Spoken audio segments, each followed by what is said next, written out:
Idul Adha itu dari kata id itu kembali banyak nikmat atau terulangnya nikmat-nikmat yang diberikan oleh Allah Subhanahu wa taala.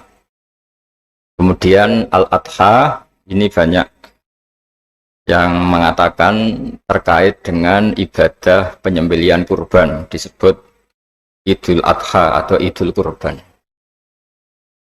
Assalamualaikum warahmatullahi wabarakatuh. Bismillahirrahmanirrahim. Nahmaduka ya ghafuru ya syakuru. Mashalli wa sallim barik ala sayyidina maulana Muhammadin wa ala alihi wa sahbihi asma'in. Nama ba'du. Saya cerita sedikit tentang sejarah Idul Adha. Dulu ada seorang malaikat yang menjelma sebagai manusia dan beliau ini komunikasi dengan Nabi Ibrahim. Sebelum saya cerita jauh, saya katakan juga saya ingatkan lagi bahwa cara berpikir kita sebagai mukmin itu harus berpikir awal al-khilqah. Awal kita dijadikan oleh Allah Ta'ala, yaitu Nabi Adam materinya dari tanah, nyatanya bisa jadi Nabi Adam. Kita dari sperma, nyatanya bisa jadi manusia dengan konstruksi yang sempurna. Dengan cara seperti ini nanti bayangkan kekuasaan Allah yang tidak terbatas menjadi mudah. Saya teruskan, si malaikat tadi tanya ke Nabi Ibrahim, saya minta kambing kamu. Oh ya, silahkan. Asal kamu melantunkan kalimat tasbih, terus dibaca tasbih, indah sekali, merdu, terus bisa minta tambahan kambing, ya. Sampai beberapa kali. Demi Allah, ini baru kambing, baru hewan. Andaikan anak saya pun, kalau demi Allah saya kurbankan. Singkat cerita, versi riwayat ini, suatu saat Nabi Ibrahim diuji dengan dimintanya anak untuk dikurbankan. Ketika beliau atas nama seorang bapak agak keberatan, terus diingatkan ulang oleh Allah Ta'ala, janji beliau, demi Allah, anak pun saya kurbankan. Walhasil akhirnya beliau melakukan itu. Dan karena Allah hanya menguji, tidak niat betulan supaya anak itu disembelih, akhirnya diganti oleh kambing. Jadilah tradisi kurban itu pakai kambing. Kemudian secara fikih ada padanan-padanan yang cukup menggantikan kambing, yaitu ada sapi, ada unta, dan seterusnya, dan seterusnya. Yang menarik dari sekian referensi yang saya baca, dan ini harus disosialisasikan tadi. Sebagian versi itu adalah bahwa Nabi Ibrahim ketika diangkat di alam malakut, di alam langit sana, itu ketemu Allah, kemudian Allah tanya, Ibrahim, banyak hamba-hambaku yang durhaka, tidak tahu saya sebagai Tuhannya. Terus kata Ibrahim, usul ya fa'amidhum, bunuh saja ya Allah. Setelah itu tanya lagi, ada yang pezina, ada yang koruptor, ada yang pokoknya dosa-dosa yang buruk sekali. Dan di semua itu Nabi Ibrahim usul, mereka hidup di bumi engkau ya Allah, makan rezekimu ya Allah, maka mereka enggak sopan sekali, enggak ngerti engkau. Terus singkat cerita minta itu diadab, siksa. Suatu saat, versi referensi ini di kitab Hikam, kalau di kitab saya halaman 15 juz 2, suatu saat Nabi Ibrahim itu diminta sama Allah menyembelih Ismail. Kita ini penting sekali. Setelah disuruh menyembelih Ismail, Nabi Ibrahim komplain, ya Allah, ini anak saya, samratu fuadi, buah hati saya, kenapa engkau seenaknya minta saya sembelih? Gitu. Enggak bisa ya Allah, ini samratu fuadi, buah hati saya. Terus kata Allah, orang-orang yang durhaka yang kamu usulkan supaya saya bunuh, itu hamba saya menciptakan mereka, saya mencintai mereka, karena itu ciptaan saya. Anda enak saja usul saya matikan, saya bunuh. Sekarang ketika Anda usul, saya tidak mikir. Kenapa ketika saya usul kamu mikir? Terus akhirnya Nabi Ibrahim mau oke ya Allah. Setelah itu semenjak itu Nabi Ibrahim itu begitu sayang sama hamba-hambanya Allah. Sehingga dari cerita yang paling masyhur, ketika Abu Bakar As-Siddiq begitu lemah lembut sama hamba-hamba Allah yang lain, Nabi Muhammad mensepadankan dalam hal ini sama Nabi Ibrahim. hati kamu sehalus Ibrahim. Yaitu Nabi Ibrahim, beliau akhir-akhir punya komitmen, faman tabi'ani fa innahu minni wa man asani fa innaka ghafurur rahim. Ya Allah, orang yang ikut sunnahku maka jelas bagian dari saya. Dan yang sedang durhaka, wa man asani, saya harapkan fa innaka ghafurur rahim. Engkau Maha Pengampun, Maha Penyayang. Semenjak itu menjadi sunnatan mutaba'ah bahwa agama ini agama rahmatan lil alamin, bahwa melihat kemungkaran, melihat kebodohan, ketimpangan, itu komitmen kita ini membenahin, bukan menghabisin. Melihat kesalahan, komitmen kita ini in uridu ilal islaha mastata'tu. Komitmen kita ini ingin lebih baik, bukan mengacaukan dunia ini. Semenjak itu terus syariat-syariat Islam disebut anit tabi millata Ibrahim Hanifah, bahwa kita mengikuti millahnya Ibrahim. Sebab itu kemudian setelah ini menjadi sunnatan mutaba'ah, bahkan banyak ulama yang berpendapat ketika Rasulullah SAW Mi'raj, itu dari sekian Nabi Ulul Azmi yang nggak ketemu itu Nabi Nuh. Nabi Nuh alaihissalam, padahal termasuk Nabi Ulul Azmi.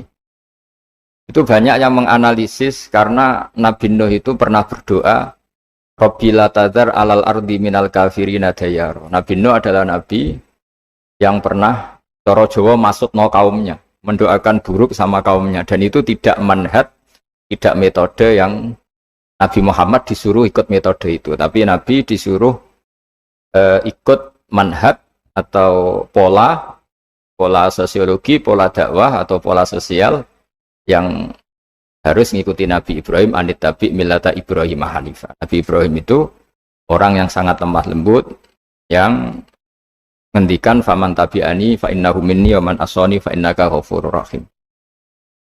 Sebab itu teman-teman yang di Kanada, yang di mana-mana, kita ngikuti status ilmu hakikat. Di ilmu manusia, negara ini milik Kanada, milik Amerika, milik Eropa misalnya, atau milik mana sajalah. Tapi di status ilmu hakikat, semua itu milik Allah. Sehingga di antara ciri khas Islam adalah kalau dulu agama-agama lain harus salat di tempat peribadatan mereka, Islam mengatakan ju'ilat lanal ardu kulluha masjidan, semua bumi Allah itu masjid, tempat sujud. Sehingga orang Islam fa'enama adrokatu sholat, kamu kapan saja ketemu waktu sholat, ya sholat, semua bumi Allah itu tempat sujud. Sehingga suatu saat sahabat yang biasa siaha, biasa hidup di perantauan, Nabi memberi nasihat, al-bilad biladullah wal ibad ibadullah, fahaitsuma asabta khairan fa'akim. Semua negara itu milik Allah, semua hamba dimanapun juga hamba Allah.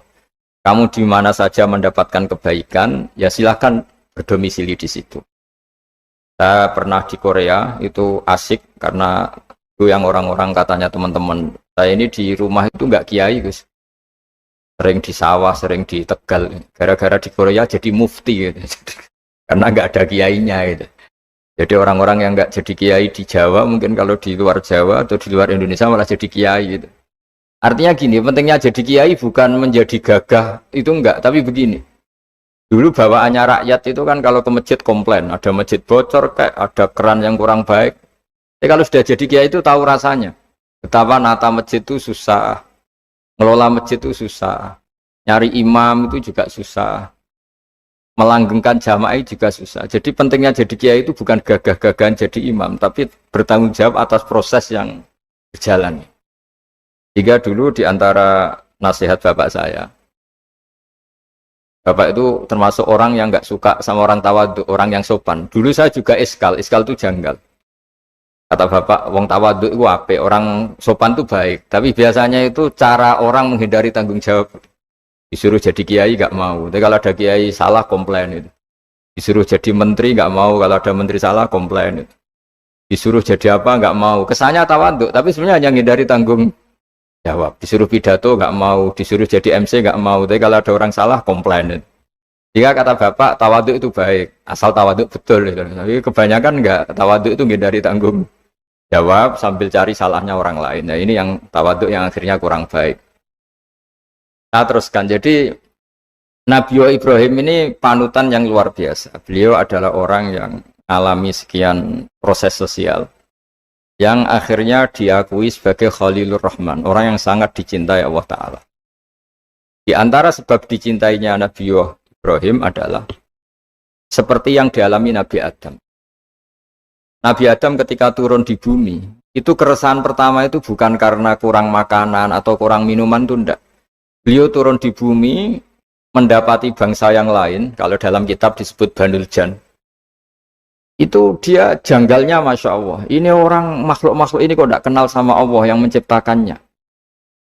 Kan aneh ya kalau kita hidup di Kanada terus nggak tahu PM-nya siapa, Perdana Menterinya siapa, kita hidup di Indonesia nggak tahu presidennya siapa. Itu kan aneh.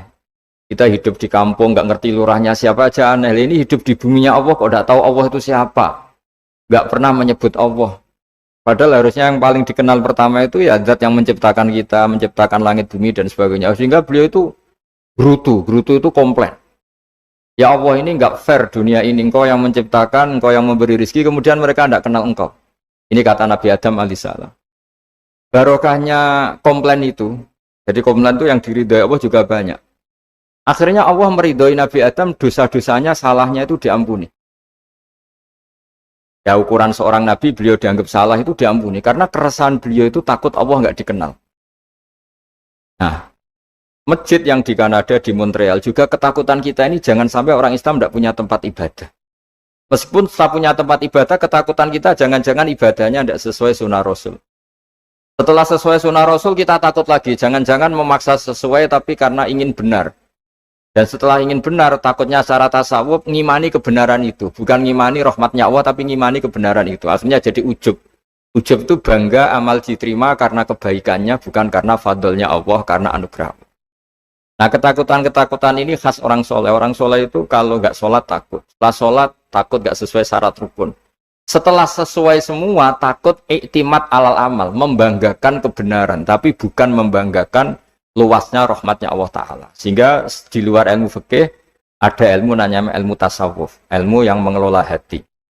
Jadi ibarat orang itu kalau yang paling masyhur dalam cerita-cerita orang sufi, ada orang sudah masuk surga karena tidak pernah dosa sama sekali. Ini cerita-cerita yang melegenda di dunia tasawuf. Tanya Allah, kenapa kamu masuk surga? Karena saya taat terus ya Allah, nggak pernah maksiat sama engkau. Berapa lama kamu hidup di dunia? 80 tahun. Ya sudah, karena taat kamu 80 tahun, ya surga kamu 80 tahun. Dia komplain, ya Allah katanya surga selamanya. Kenapa ini hanya 80 tahun? Yang selamanya itu rahmat saya. Kalau amal kamu kan terbatas 80 tahun, maka balasannya hanya 80 tahun. Nah, semenjak itu beliau sadar, oh ya Allah, masuk surga itu fadlmu, anugerahmu, amal saya tidak ada bandingannya dengan surgamu. Nah, ini jadi sehingga keyakinan ahli sunnah wal jamaah di antara ciri khasnya adalah masuk surga itu karena fadlnya Allah, karena anugerahnya Allah. Maksudnya itu, oke, kita amal, tapi amal kita tetap terbatas. Tidak memberi kontribusi pada kerajaan Allah, pada kedikjayaan Allah sebagai Tuhan. Yang tidak terbatas adalah fadlnya Allah Subhanahu wa Ta'ala. Nah, keresahan-keresahan ini kemudian yang diwariskan oleh para nabi ke ulama-ulama. Di keresahannya ulama itu mirip-mirip keresahan nabi. Nabi dulu itu sampai dakwah, sampai sosialisasi kebenaran itu takut Allah itu la yuzkaru fi mulki. Allah tidak disebut, tidak menjadi aktor.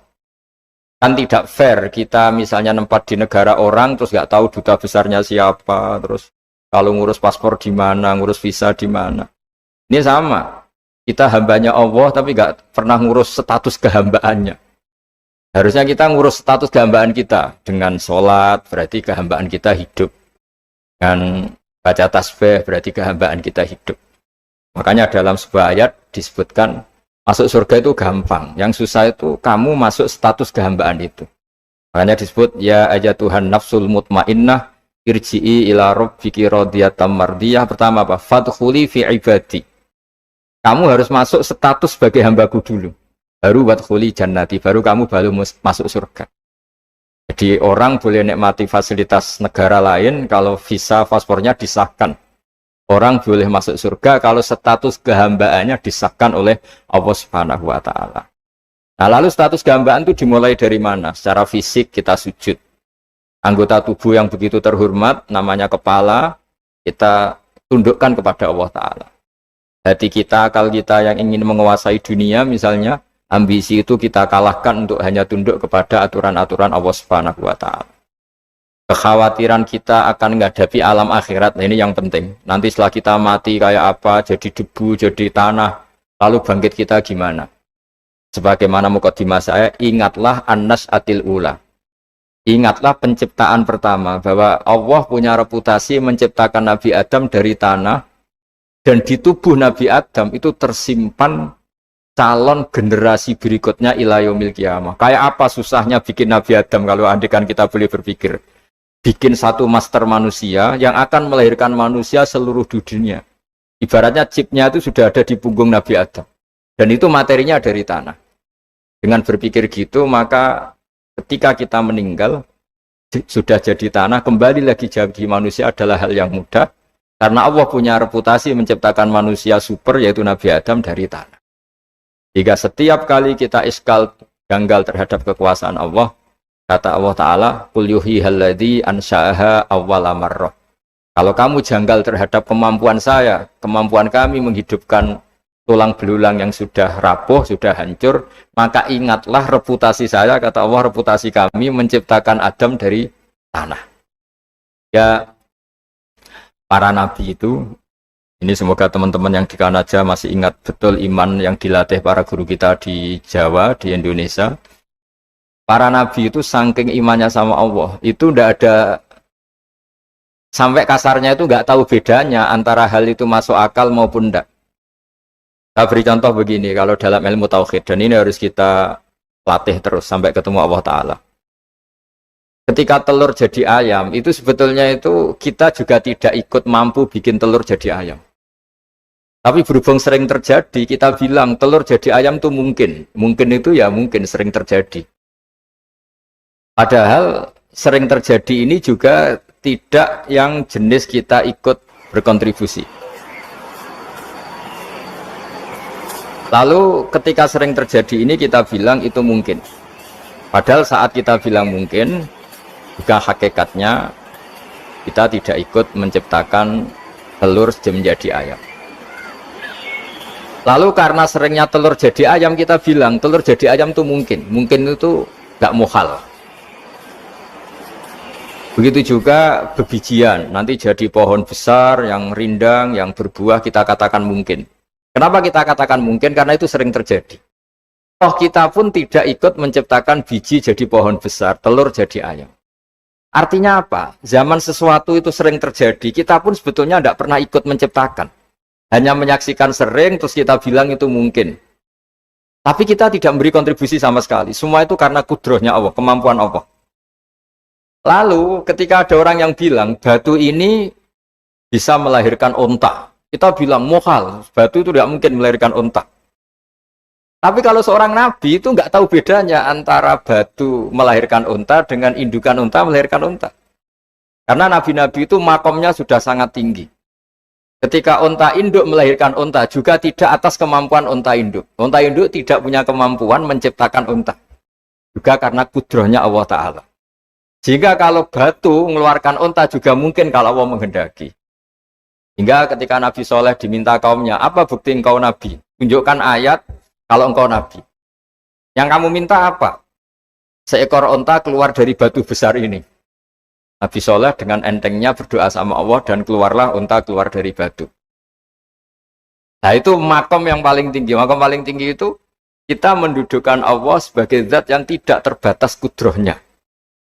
Hingga para Nabi itu terus punya mukjizat. Nah, mukjizat itu untuk mengingatkan ulang bahwa Allah itu tidak terbatas kemampuannya. Bagaimana unta keluar dari batu besar zaman Nabi Soleh, zaman Nabi Muhammad air keluar dari jemarinya Rasulullah SAW, Nabi Ibrahim dibakar tidak mempan, tetap sehat, tetap bugar. Karena semua ini sebagai bukti bahwa kudrohnya Allah tidak terbatas. Nah, iman-iman seperti ini harus kita jaga. Apapun rasionalitas kita, dan meskipun kita selalu rasional, tetap menyisakan iman bahwa kudroh Allah itu tidak terbatas. Sehingga ketika ada cerita kematian orang soleh itu ditangisi langit dan bumi, kita tidak usah iskal, tidak usah janggal. Masa bumi bisa menangis? Karena kita yang sekarang bisa nangis adalah materinya dari tanah. Materinya dari bumi. Terus iman ini kita jaga sehingga kalau kita yasinan, Masih ingat Allah kalau mengingatkan kudrohnya yang tidak terbatas, manusia disuruh ingat qul yuhyihal ladzi ansha'aha awwala marrah. Kamu harus ingat bahwa Allah itu yang menghidupkan kamu, menghidupkan semuanya ketika kamu belum menjadi seperti ini. Jadi intinya itu kita ingat meskipun telur itu lazim jadi ayam, tetap tidak karena kudrohnya ayam itu, tapi karena kudrohnya Allah. Indukan unta melahirkan anak unta juga bukan kemampuan indukan unta, karena ini juga makhluk yang lemah, tapi juga kemampuan Allah Subhanahu wa Ta'ala. Jika dengan demikian kita termasuk hamba Allah sesuai target yang diingatkan Allah. Falamma tabayyana lahu qala a'lamu annallaha ala kulli syai'in qadir. Hamba Allah yang baik adalah hamba ketika menyaksikan fenomena apapun, semua itu li ta'lamu annallaha ala kulli syai'in qadir wa annallaha qad ahata bi kulli syai'in ilma. Apapun di alam raya ini, semuanya itu bukti bahwa Allah ala kulli syai'in qadir, Allah kuasa dan Allah meliputi semua makhluknya dalam pandangannya, dalam pantauannya. Jadi saya mohon teman-teman yang di Montreal, yang di Kanada, juga di manapun harus ingat status hakikat bahwa al-bilad biladullah wal ibad ibadullah fahaitsuma asabta khairan fa'akim. Negara hakikatnya milik Allah, semua hamba juga milik Allah. Di mana saja kamu berada dan menemukan kebaikan, silahkan hidup di situ. Tentu dengan sosialisasi yang baik, baik dengan non-muslim maupun dengan muslim. Karena Allah mengajarkan waqulu linnasi husna. Ajaran Islam adalah rahmatan lil alamin, rahmat bagi semua. Tentu tidak henti-hentinya kita menjelaskan kebenaran yang diinginkan oleh Allah Subhanahu wa Ta'ala. Saya kira demikian karena juga ini di sini sudah malam. Jadi saya mohon maaf mungkin tidak bisa ikuti tanya jawab karena di sini sudah malam, apalagi tadi habis takziah saya karena ya ada mas saya yang sudah sepuh sekali wafat, terus tadi barusan datang, jadi mohon maaf tidak mengikuti acara mulai pertama. Tapi saya mohon ayat-ayat Quran yang saya terangkan tadi bahwa untuk mensifati Allah kudrohnya tidak terbatas, ingatlah bahwa kita yang secerdas ini, yang sehebat ini, kita semua manusia yang cerdas begini, matanya bisa melihat, hatinya bisa merenung, otaknya bisa berpikir cerdas, itu dari materi tanah. Dan Allah mampu. Allah bisa bikin orang miliatan gini dari satu orang manusia namanya Nabi Adam. Kayak apa susahnya bikin konstruksi Nabi Adam kalau boleh dibahasakan. Dan itu Allah punya reputasi mampu. Dengan cara seperti itu kita akan gampang iman bahwa kita setelah meninggal dan menjadi tanah, ya sama seperti kita masih hidup. Zaman kita hidup ya tidak tahu cara kerja jantung kita, nafas kita, uratnya gimana, terus sistem tubuh. Meskipun ilmu medis ngerti mengurai itu, tapi tetap saja hanya ngerti, tidak menciptakan. Yang menggerakkan jantung, organ tubuh kita tetap Allah Subhanahu wa Ta'ala. Dia yang Al-Fa'idul Mukhtar, dia yang semuanya mengendalikan kita. Artinya zaman kita hidup pun sebenarnya kita yang tidak mengendalikan kita. Nafas kita ya dalam kendali Allah, ikhtiar kita dalam kendali Allah. Sama setelah kita mati juga dalam kendali Allah. Ya, guru-guru kita semuanya melatih inna sholati wa nusuki wa mahyaya wa mamati lillahi rabbil alamin. Hakikat ibadah kita, hakikat hidup kita, hakikat mati kita, semuanya tidak dalam kendali kita. Semua itu dalam kendali Allah Ta'ala. Dengan demikian terus kita insya Allah ingin jadi hambanya dulu.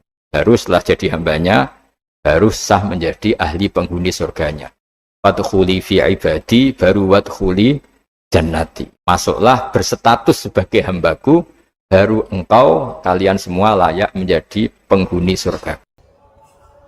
Saya punya sekian contoh cerita. Orang yang sowan kiai baik-baik, mungkin bawa gula atau salam tempel, tidak tahu lah.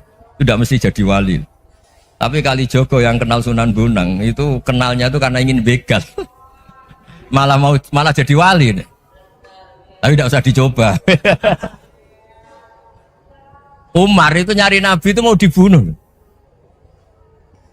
tapi malah tobat jadi orang baik. Jadi ini penting ngaji ya, supaya tidak tegas itu, tidak jelas itu kadang baik. Nah termasuk saya juga termasuk dia yang milih tidak jelas. Saya sering gojlok gini, Fajar Hadili ini murid-murid saya sering saya gojlok. Kalau semua sistem pendidikan kayak kampus, kayak UII, kayak UIN semuanya, itu sistem yang bagus karena tertib, jam kuliahnya jelas, mata kuliahnya jelas. Kalau di pesantren itu Pak Harso itu gak tertib, tapi justru itu enak ketemu di jalan orang berani tanya. Nah, ini kalau mbak-mbak misalnya menstruasi, mau belajar haid nunggu semester berapa baru tahu. Itu bisa sekian tahun nggak sholat karena nunggu pelajarannya baru diterangkan. Mau haji juga gitu, nunggu mata pelajaran haji. Kalau nggak jamnya, nggak mau dosennya ngajar. Nah, kalau kiai kan enggak, ketemu di jalan tanya, dijawab. Jam berapa juga dijawab. Artinya Indonesia itu berkah, ada sistem kampus yang tertib. Ya semoga termasuk tertib gajinya.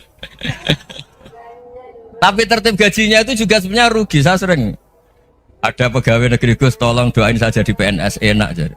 Gajinya tetap. Kata saya nggak mau kalau gaji saya tetap. Kok bisa Gus enak tiap bulan mesti dapat gaji. Kalau tetap nggak naik-naik kata saya. Kalau kiai gajinya agak tetap, tapi di atas yang tetap kata saya. Artinya Indonesia itu berkah. Kalau semuanya pakai sistem pendidikan setertib ini, orang mau tanya haid ya nunggu pelajaran haid. Bab haji ya nunggu pelajaran haji. Tapi kalau ketemu kiai itu enggak. Ya semuanya, saya pernah di pasar, Gus mau tanya apa? Anak saya ini keluar darah terus gini-gini. Padahal biasanya haid hanya 7 hari gini-gini. Ya sudah kembalikan ke biasanya rudat ilal adat. Itu enggak usah sowan ke rumah. Juga enggak registrasi dulu, enggak daftar dulu. Ya ini enggak nyindir cerita saja. Supaya ini bukti koalisi beneran. Jadi saya yang kiai enggak tertib jam, koalisi sama yang tertib jam. Jadi kalau semuanya sistem kampus, nanti pertanyaan itu enggak bisa on time, enggak bisa setiap saat. Makanya Indonesia itu berkah. Kiai-kiai yang alim yang di jalan-jalan banyak, juga kiai yang di kampus dokter-dokter fikih banyak, yang nekuni ilmu umum ya banyak, macam-macam. Itu masalah itu kalau saling mengadili itu baru masalah. Misalnya kiai ngeluh nggak enak jadi kiai, tidak punya gaji tetap, yang dosen ngeluh nggak dicium tangannya, karena memang unik Indonesia itu. Kalau guru fikih kok dosen itu tetap nggak dicium tangannya. Karena pikirannya anak-anak itu wong sudah bayar disuruh nyium. Itu kayak di alam sadar tuh gitu. Kalau kiai itu kan anak-anak gak bayar itu. Yang opaknya cium tangan itu. Makanya kalau kiai-kiai tidak keramat bisa mati karena cium tangannya doang bisa mati itu kiainya. Ya ini cerita. Supaya saling menghormati saling. Jadi kalau makanya itu pakar-pakar akhlak ya, pakar-pakar etika peradaban. Itu tertampar betul ketika Nabi urusan ilmu itu mengabaikan itu. Kalau sudah urusan ilmu, misalnya begini, ada urusan ilmu, ada mbak-mbak cantik atau ibu-ibu cantik. Itu dalam Islam itu diajarkan jangan sopan-sopan banget. Kata Nabi, karena kekuatan ilmu itu di atas kekuatan akhlak, di atas kekuatan adab. Ya nisa an-nabi lastunna ka ahadim minan nisa. Ini taqaitunna fala takhdu'na bil qaul. Fa yatma alladhi fi qalbihi maradun.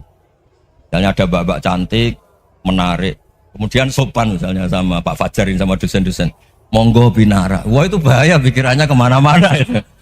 Orang yang imannya pas-pasan, berarti mau. Maksud saya kalau cantik, menarik ketemu di jalan biarin aja dosennya mau kemana biarin aja. Gak usah dihormatin. Kalau dihormatin, Pak mau kemana sadereno bisa bahaya. Nah, biarin aja. Kalau tanya, Dek ini alamatnya mana? Cari sendiri Pak. Karena hanya dengan cara itu si Pak dosen ini gak kepikiran. Gak ada orang suka orang kedus itu gak akan. Ini kalau sudah cantik, sopan. Wah bisa pikirannya macam-macam. Itu ilmu. Fala takhdu'na bil qaul. Kamu jangan terlalu lirih kalau ngomong. Fayat ma'alladzi fi qalbi maradun. Orang yang pikirannya masih kotor pasti berpikir yang negatif. Anda mungkin demi sopan sama dosen Anda. Tapi sejauh mana dosen Anda juga berpikir positif. Itu kan uji iman sama uji nyali. Nah, sama pejabat yang sopan sama kiai mungkin punya Alphard, punya Robicon, punya terus bawa uang banyak.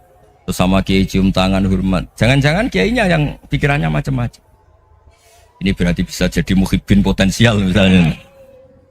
Nah, saya ini termasuk kiai yang pengagum ilmu.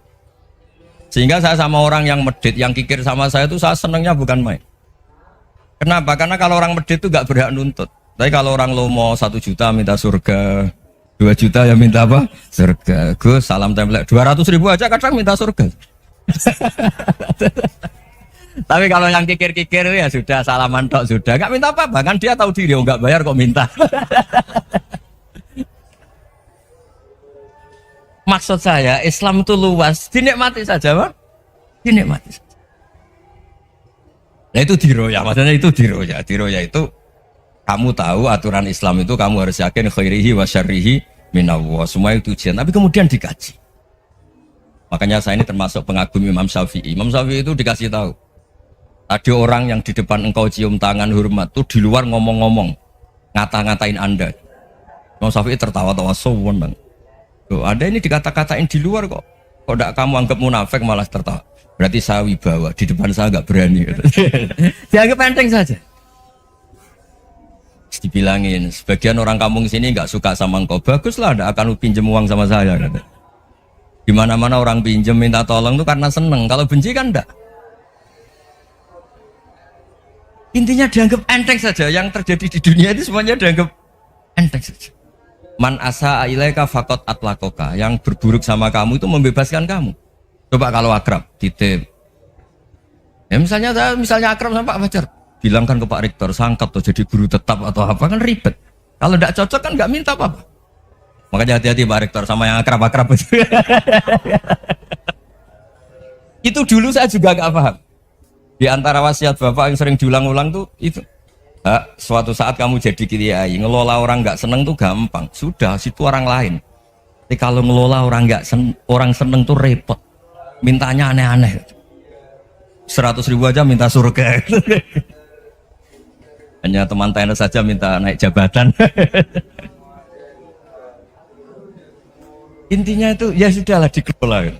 Yang seneng ya berkah, mungkin teman berjuang, teman diskusi. Yang nggak seneng ya berkah, karena ini tidak minta macam-macam, enggak.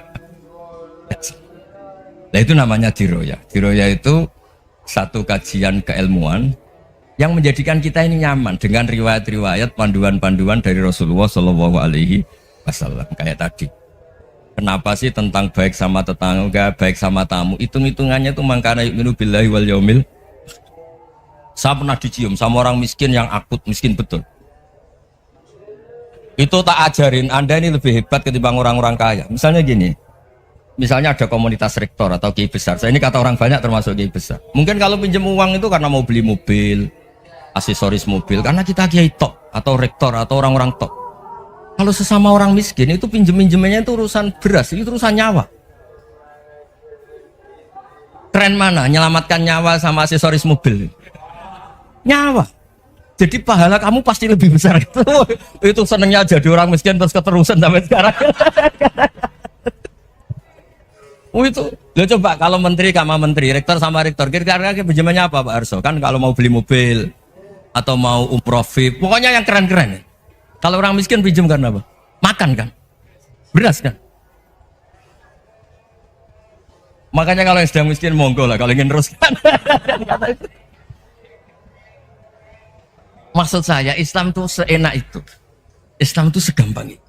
Sudahlah yang sedang miskin ya keren. Karena sekali sosial itu urusannya apa? Nyawa. Tapi kalau miskin semua ya Indonesia bisa tutup kan. Ya sudah yang kaya-kaya itu saya menyelamatkan Indonesia karena bayar pajak yang menjadikan Indonesia berjalan. Tapi ya dipakai yang benar. Nah, begitu seterusnya. Ada kiai miskin cerita ke kita. Gus, enak jenengan alim terus punya santri banyak bisa ngajar di mana-mana. Saya bilang hebat kamu. Dia hidup di daerah tertinggal. Itu yang diajarkan kan hanya tauhid. Kan nggak mungkin desa tertinggal baca fikih perbandingan madhab. Kan nggak mungkin. Kalau yang kayak Pak Fajar, Pak Sadali kan nggak mungkin. Fikih perbandingan apa? Madhab. Menyorot madhab dunia. Gaya engke-engke itu kan nggak benar. Tapi pertanyaannya, yang menyelamatkan masuk surga itu tauhid apa perbandingan madhab? Tauhid. Ini hanya mengajarkan fardu kifayah sunat-sunat. Ini Anda mengajarkan fardu ain. Surganya dulu kamu. Oh terus senangnya jadi kayak gitu. Karena yang diajarkan apa? Tauhid. Sementara kita yang gaya-gaya ini ajarkan perbandingan apa? Ada studi banding ke Al-Azhar kemana-mana. Ini enggak tauhid. Dari orang nyembah pohon jadi nyembah Allah Ta'ala. Keren enggak? Jadi terus kiai desa sama saya senengnya bukan main, karena tak bela. Tapi ada yang agak kurang ajar, tanya saya. Kalau itu hebat, kenapa Gus gak mau jadi kiai desa? Waduh. Wah ya repot kalau pertanyaan. Terus tak jawab, kalau saya jadi kiai desa, kamu ngangsu ilmu dari mana coba? Ya dari jenengan, ya kalau sama gobloknya ada bisa. Ya sudah, Gus aja jadi kiai besar. Maksud saya, ya sudahlah kita begini seperti yang saya ajarkan di sini, saya sarankan supaya orang itu tahu. Ini namanya diroyah, Makanya kata Imam Ghazali itu kalau kamu ingin sopan gampang, melihat anak kecil, wa aqallu minni dzamban, dia dosanya lebih kecil. Karena masih kecil kan, tentu secara dosa enggak banyak. Kalau melihat orang yang tua, wa aktsaru minni ibadatan, dia tentu ibadahnya lebih banyak karena umurnya lebih. Sehingga terus semua orang lain tuh di depan kita itu hebat. Ya semua orang lain sama, misalnya Pak ini rektor, Fathul Wahid rektor, tanggung jawabnya lebih banyak, berarti pahalanya lebih banyak. Tapi sama, ketika melihat Nyun Sewu, melihat pegawainya yang secara lahir di bawahnya, ini tanggung jawabnya nggak banyak, pasti salahnya juga enggak. Itu yang diajarkan Rasulullah SAW, sehingga enak lah. Tapi kalau kita melihat orang lain selalu salahnya, itu pecundang. Allah saja tidak seperti itu kan, amal baik ya ada khairan, amal buruk ya ada saron, semuanya dilihat oleh Allah Subhanahu wa Ta'ala. Saya tuh punya teman Gus, agak beling, agak seenaknya. Dulu miskin. Wah itu seenaknya betul. Kayak kenal Tuhan sudah. Tak tanya, kenapa kamu seenaknya? 1 bulan tuh labanya bisa 200 juta sampai 500, sampai 1 miliar. Saya itu Gus, setelah duha itu perkembangannya bagus. Sholat duha itu.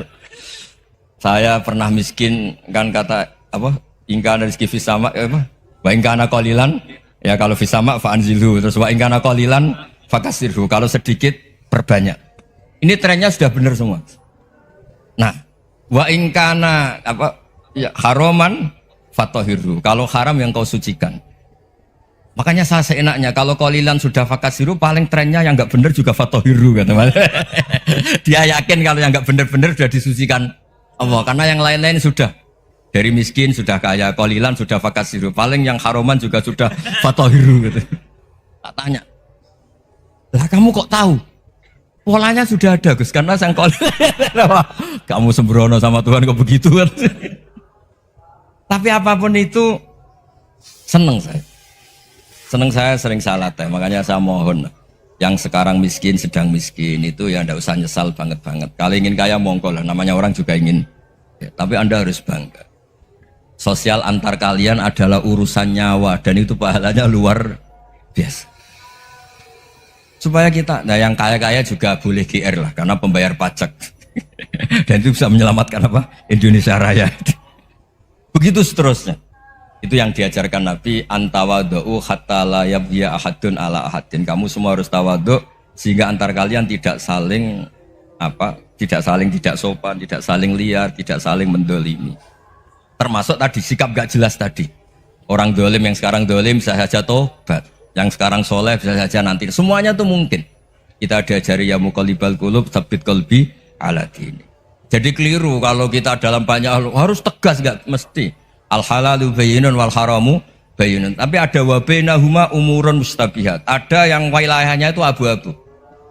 Misalnya ada perempuan cantik, misalnya contoh paling gampang. Kalau kamu ajari secara serius, kamu bisa aja tergoda jadi fitnah. Tapi kalau orang soleh gak berani ngajarin, kemudian digunakan orang fasik, malah menjadi orang nakal, kita juga tanggung jawab. Kamu mau tegas gimana? Wilayahnya sama-sama mungkin. Wilayahnya sama-sama mungkin. Yang dekat pejabat mungkin terkontaminasi KKN. Tapi kalau pejabat gak dekati orang soleh, punya perilaku yang gak soleh, yang repot juga Indonesia kan.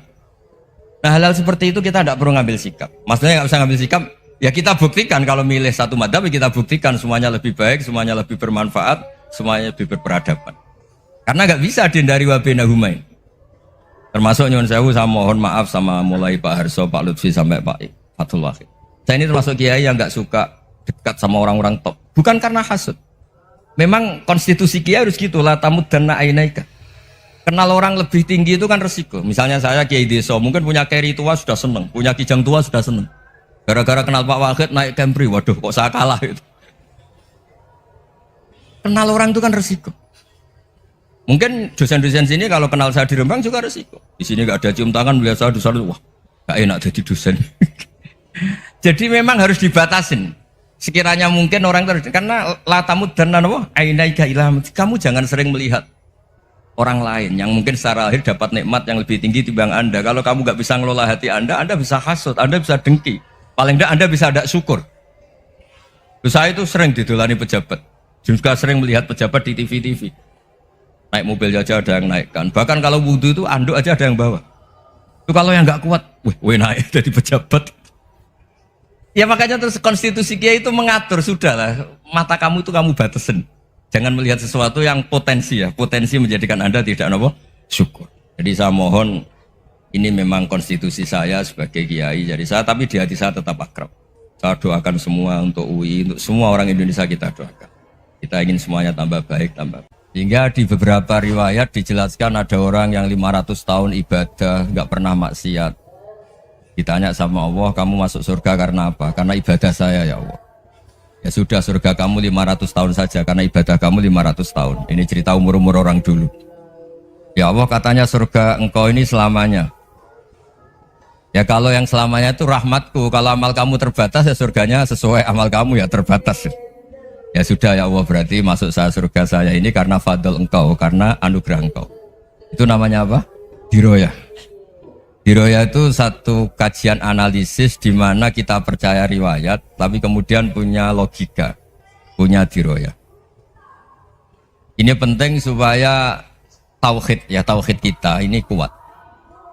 Jadi dulu ada orang yang sangat cerdas, namanya Jubair bin Mut'im. Dia saking cerdasnya, juga kaya, juga tokoh, dikirim sebagai delegasi pembebasan Asra Badrin, tawanan Badar.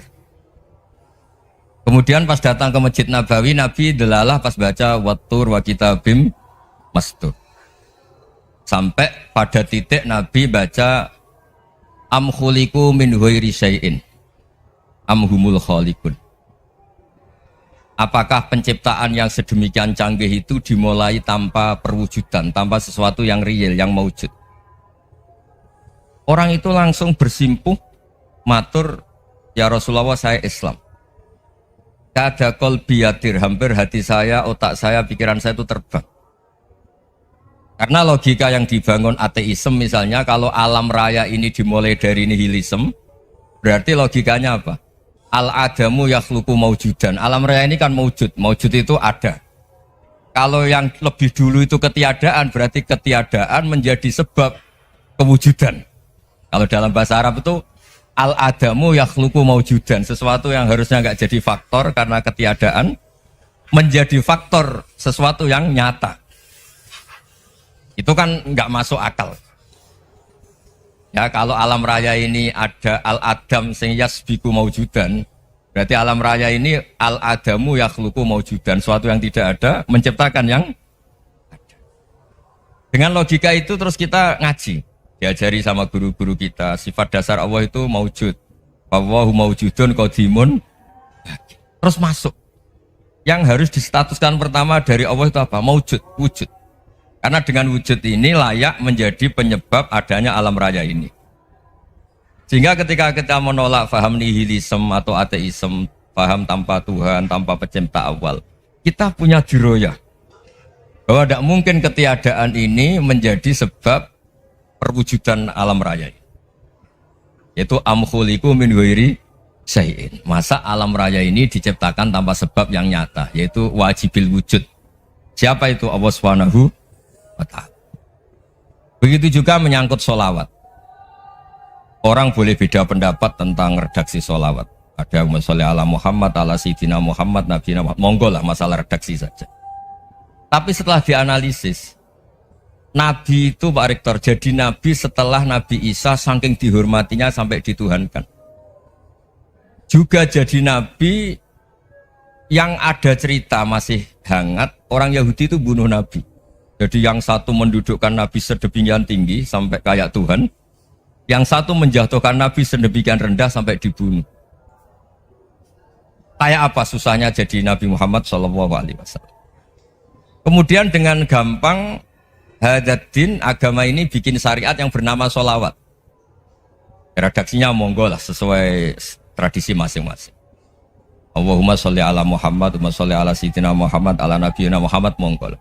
Tapi yang jelas redaksi ini kalau didiroyah dikaji, Allahumma itu Tuhan, Tuhan itu pemberi. Wa Muhammadun wa in jalla qadruh abdun min ibadi. Muhammad apapun tinggi derajatnya tetap berstatus hamba. Sehingga agama ini terjaga oleh syihotus sholawat. Agama ini terjaga oleh redaksi sholawat. Yaitu Allah tetap pemberi sebagai Tuhan yang enggak tersaingi, la syarikalah. Rasulullah Muhammad wa in jalla qadruh, apapun prestasinya, bisa mi'raj, bisa apa saja, tetap seorang hamba yang butuh muhtajun ila rahmatih. Jika redaksi Allahumma sholli ala Muhammad ini mengukuhkan yang Tuhan tetap Tuhan, hamba pilihan tetap hamba pilihan. Tentu dengan redaksi ini kemudian kita mendudukkan Nabi benar-benar posisi terhormat. Yaitu orang yang paling berhak dapat askat tahiyat, mendapat penghormatan Allah paling tinggi, yaitu Rasulullah Muhammad SAW. Dan itu diulang-ulang oleh Allah. Subhanalladzi asra bi abdi. Status hamba ini diulang. Lagi-lagi ini bernama diroyah. Bernama apa? Contoh ketiga misalnya fihi ayatum bayinatum maqamu Ibrahim. Dulu orang Yahudi itu ada diskusi masif. Syaratnya Nabi itu mbah-mbahnya harus Nabi, harus keturunan Nabi. Kemudian semua Nabi rata-rata di Palestina, di Syam. Lalu Muhammadnya asal-usulnya dari mana? Tahu-tahu orang Arab kok Nabi, padahal orang Arab itu dulu jahiliyah. Alhasil terus diceritakan bukti Muhammad ini turunan Ibrahim adalah ada jejak kaki Nabi Ibrahim di dekat apa? Ka'bah. Fihi ayatum bayinatum maqamu Ibrahim. Kalau Nabi Ibrahim pernah di Mekah, artinya beliau pernah meninggalkan turunan yang di Mekah. Itu bernama Nabiuna Muhammadun sallallahu alaihi wasallam. Itu disebut fihi ayatum bayinatum maqamu Ibrahim. Nah, itu namanya diroyah. Diroyah itu satu perilaku keseharian kita beragama, kemudian tahu logikanya. Yang keempat misalnya, mangkana yu'minu billahi wal yaumil akhir falyukrim apa? Jaro. Orang yang iman karena Allah dan Rasul, maka memuliakan tetangganya. Andai kan pakai hukum sosial, tentu kalau tetangga kita baik, kita baik. Kalau kurang baik, kok kurang penggawean kan gitu. Tapi dulu itu pernah ada seorang ulama itu dibully ya, dikerjain sama anak muda tetangganya. Pak Kiai datang ke rumah saya, orang ini datang. Kemudian setelah di rumahnya, saya tidak jadi butuh sama Pak Kiai, silahkan pulang. Itu Kiainya senyum menikmati. Dan itu terulang 3 kali. Dibully seperti itu, dikerjain terulang 3 kali. Lalu tetap Kiainya tuh asik, seneng sekali. Lama-lama muda ini tanya, kenapa engkau tidak tersinggung? Padahal saya kerjain sampai 3 kali, tak undang, terus tak suruh pulang, tak undang, tak suruh pulang. Kata Kiai tadi, yang memerintahkan baik sama tetangga itu Allah. Jadi saya nikmati ketika bisa baik sama Anda. Tidak ada urusannya dengan perilaku Anda yang menolak saya. Nah itu terus kita tahu, memang motifnya kita baik sama tetangga karena iman sama Allah dan Rasul, bukan hukum kompensasi sosial. Jadi kalau mau diteruskan Pak Rektor, saya ngajar di sini ya karena perintah Allah itu orang alim harus ngajar, bukan karena perintah Rektor. Kalau diteruskan, ya saya mohon juga gitu para dosen, para karyawan di sini, kalau nggak khianat dengan UI itu karena takut sama Allah, jangan takut sama Rektor. Kalau Anda baik juga karena Allah, jangan baik karena apa? Rektor. Bagaimanapun ya semua kita ini makhluk. Makhluk itu la yadurru wa la yanfa. Begitu juga melihat Indonesia. Melihat saya ini kan ikut di UI itu lama sekali, ikut sama Profesor Zeni, dari Profesor Zeni nulis tafsir. Mungkin Pak Hersoyo tahu banyak, dulu Pak Lutfi ya tahu banyak. Tapi saya memang nggak pernah terbuka karena ya memang nggak ingin kondisi ini kondisi darurat.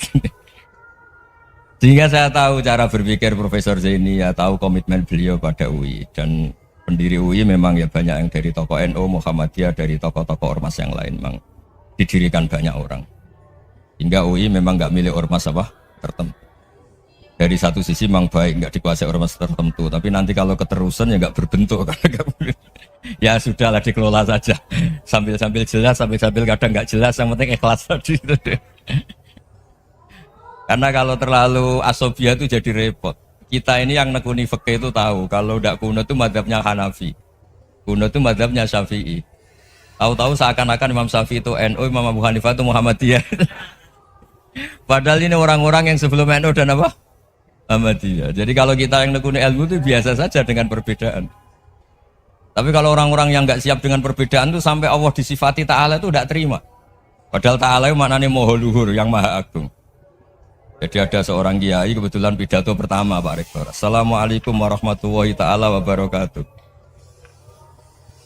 Ilmu balik kedua ini nggak terima karena itu dianggap bid'ah ada Ta'ala. Hanya dia bilang Assalamualaikum warahmatullahi ta'ala wabarakatuh. Itu saking asobiahnya itu Allah ditambahi Ta'ala itu tidak terima. Padahal Ta'ala itu maknanya Maha Agung. Nah itu kan jadi repot kalau asobiah gitu. Kalau kita ngadepi perbedaan itu biasa saja. Karena kita mungkin bacanya banyak, lihat hal-hal seperti itu ya biasa saja. Karena dulu itu perbedaan itu urusan sudut pandang. Ya saya ulang lagi, perbedaan itu sudut. Allah yang Tuhan saja sering didebat sama nabi-nabinya. Karena urusan sudut pandang apa? Saya beri contoh ya. Suatu saat Khalilur Rahman Ibrahim itu saatnya meninggal sama Allah, Israel disuruh. Israel itu Ibrahim saatnya meninggal, ambil nyawanya. Lah datang ke Ibrahim, ya Khalilur Rahman Ibrahim, saya disuruh nyabut nyawa Anda. Itu Israel dipaksa mikir sama Ibrahim. Hal ra'aita khalilan yumitu khalilah. Kamu tahu orang yang mencintai kemudian bunuh yang dicintai. Itu logika agak benar. Akhirnya Israel kan gak biasa debat, kan gak dilatih debat, gak pernah ikut lomba UI debat ilmiah. Dia taunya nyambut nyawa aja. Kembali ke Allah. Ya Allah, kata Ibrahim, hal ra'aita khalilan yumitu khalilah. Masa kekasih bunuh yang dicintai ya. Tapi kata Allah santai. Bilang ke Ibrahim, hal ra'aita habiban yakrahu ayyalqa habibah. Masa katanya dia cinta saya kemudian ketemu saya tidak berani. Israel mater lagi. Logikanya gini Ibrahim, masa yang dicintai sama yang ketemu yang dicintai nggak berani. Ya udah ketemu aja. Katanya yang meninggal itu. Artinya kamu bisa saja GR tidak mati-mati karena merasa dicintai, atau ingin mati karena mencintai.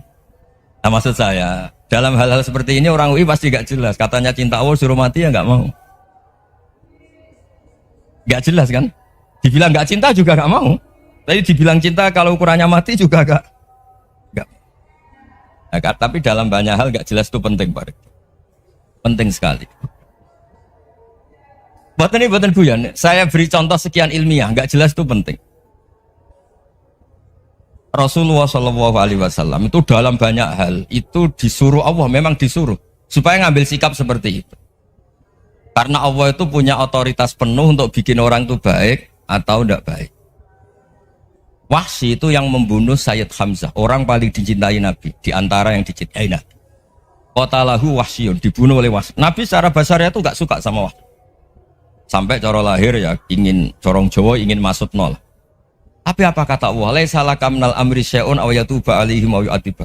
Itu tidak wilayah kamu Muhammad. Malah Wahsy dikasih tobat sama Allah. Khalid bin Walid, itu perang Uhud kalah itu karena ide brilian Khalid bin Walid. Pas itu masih panglima kafir. Yaitu pura-pura kalah, ghanimah dilepas, sahabat turun, pasukannya naik, walhasil orang Islam kalah. Khalid bin Walid akhirnya juga masuk Islam. Orang yang secara basariah Nabi itu gak siap. Kebalikannya juga ada. Sa'labah itu orang sampai dapat gelar Hamamatul Masjid. Ini pas ngaji mesti ingat salam. Dia di masjid terus. Setiap habis salam tuh lari karena istrinya nyuwun sewu masih berpakaian yang tidak pantas. Kenapa engkau terburu-buru pulang? Pakaian yang dipakai istri saya sekarang saya pakai. Ya pakaian sarung itu kayak Pak Rektor kan fleksibel. Ini khusus mau Ramadan, tidak akan sarungan terus, gak usah khawatir. Jadi ini tadi sudah perjanjian. Saya yang kiai celananan, beliau yang rektor pakai sarung. Jadi iya. Supaya itu barter madhab. Tapi hanya sekali ini aja, bukan. Jadi jangan diharapkan ini jadi tontonan terus-menerus. Dan ini barter madhab. Saya sama Profesor Kores juga sering gitu. Saya pakai sarung yang dihadiahi beliau pakai sarung yang dihadiahi saya. Memang itu tradisi Islam. Tahadau tahabu, kamu saling memberi hadiah maka kamu saling mencintai, bukan riswah, bukan. Walhasil terus Sa'labah ini Mbok saya didoakan Nabi supaya saya kaya, supaya tidak sering ganti-ganti pakaian seperti ini sama istri saya. Jangan-jangan kamu miskin itu lebih baik. Ngotot minta didoakan. Didoain Nabi kaya, terus lama-lama ninggal sholat, ninggal jamaah. Itu Allah belum tersinggung. Yang mulai Allah tersinggung itu kan saya sering fatwa di mana-mana, sering memberi saran. Mumpung kamu miskin itu sering sedekah, karena kalau sudah kaya itu tidak bisa. Saya memberi analogi gini. Kalau saya masih santri miskin, punya uang 100.000, diminta guru saya 50 tak kasihkan, padahal itu 50%. Punya 2 kambing kurus, diminta guru saya 1 pasti tak kasihkan, padahal itu 50%. Jadi kalau punya sapi Brahman atau sapi limusin yang harganya itu 100 juta, punya 2, diminta 1 boleh enggak? Enggak boleh. Saya punya motor butut 2, diminta teman saya 1 boleh, tapi kalau Davidson Harley itu enggak boleh itu. Nah, walhasil itu kalau kita miskin, misalnya kita zaman kuliah atau zaman mondok atau zaman apa saja, punya uang 100.000, nartik temannya sampai 50.000 kan biasa. Tapi setelah 1 miliar, berani nggak kamu kasihkan 500 juta? Sama-sama 50%? Enggak kan? Nah salah apa gitu, ketika zakat masih per 40 kambing 1 kambing itu sebenarnya kan masih ringan. 41, 82. Kambingnya itu sudah mabenal jabalen. Barang dihitung zakat karena sudah ribuan, jumlahnya sampai 400 kambing. Banyak lah pokoknya. Terus kata Salabah, ini pemerasan. Karena jumlahnya besar. Allah tersinggung karena nabinya dianggap narik zakat itu dianggap kharat, dianggap pemeras. Allah tersinggung kemudian fa'aqobahum nifakon fi qulubihim ila yaumil. Dia ditegur munafik.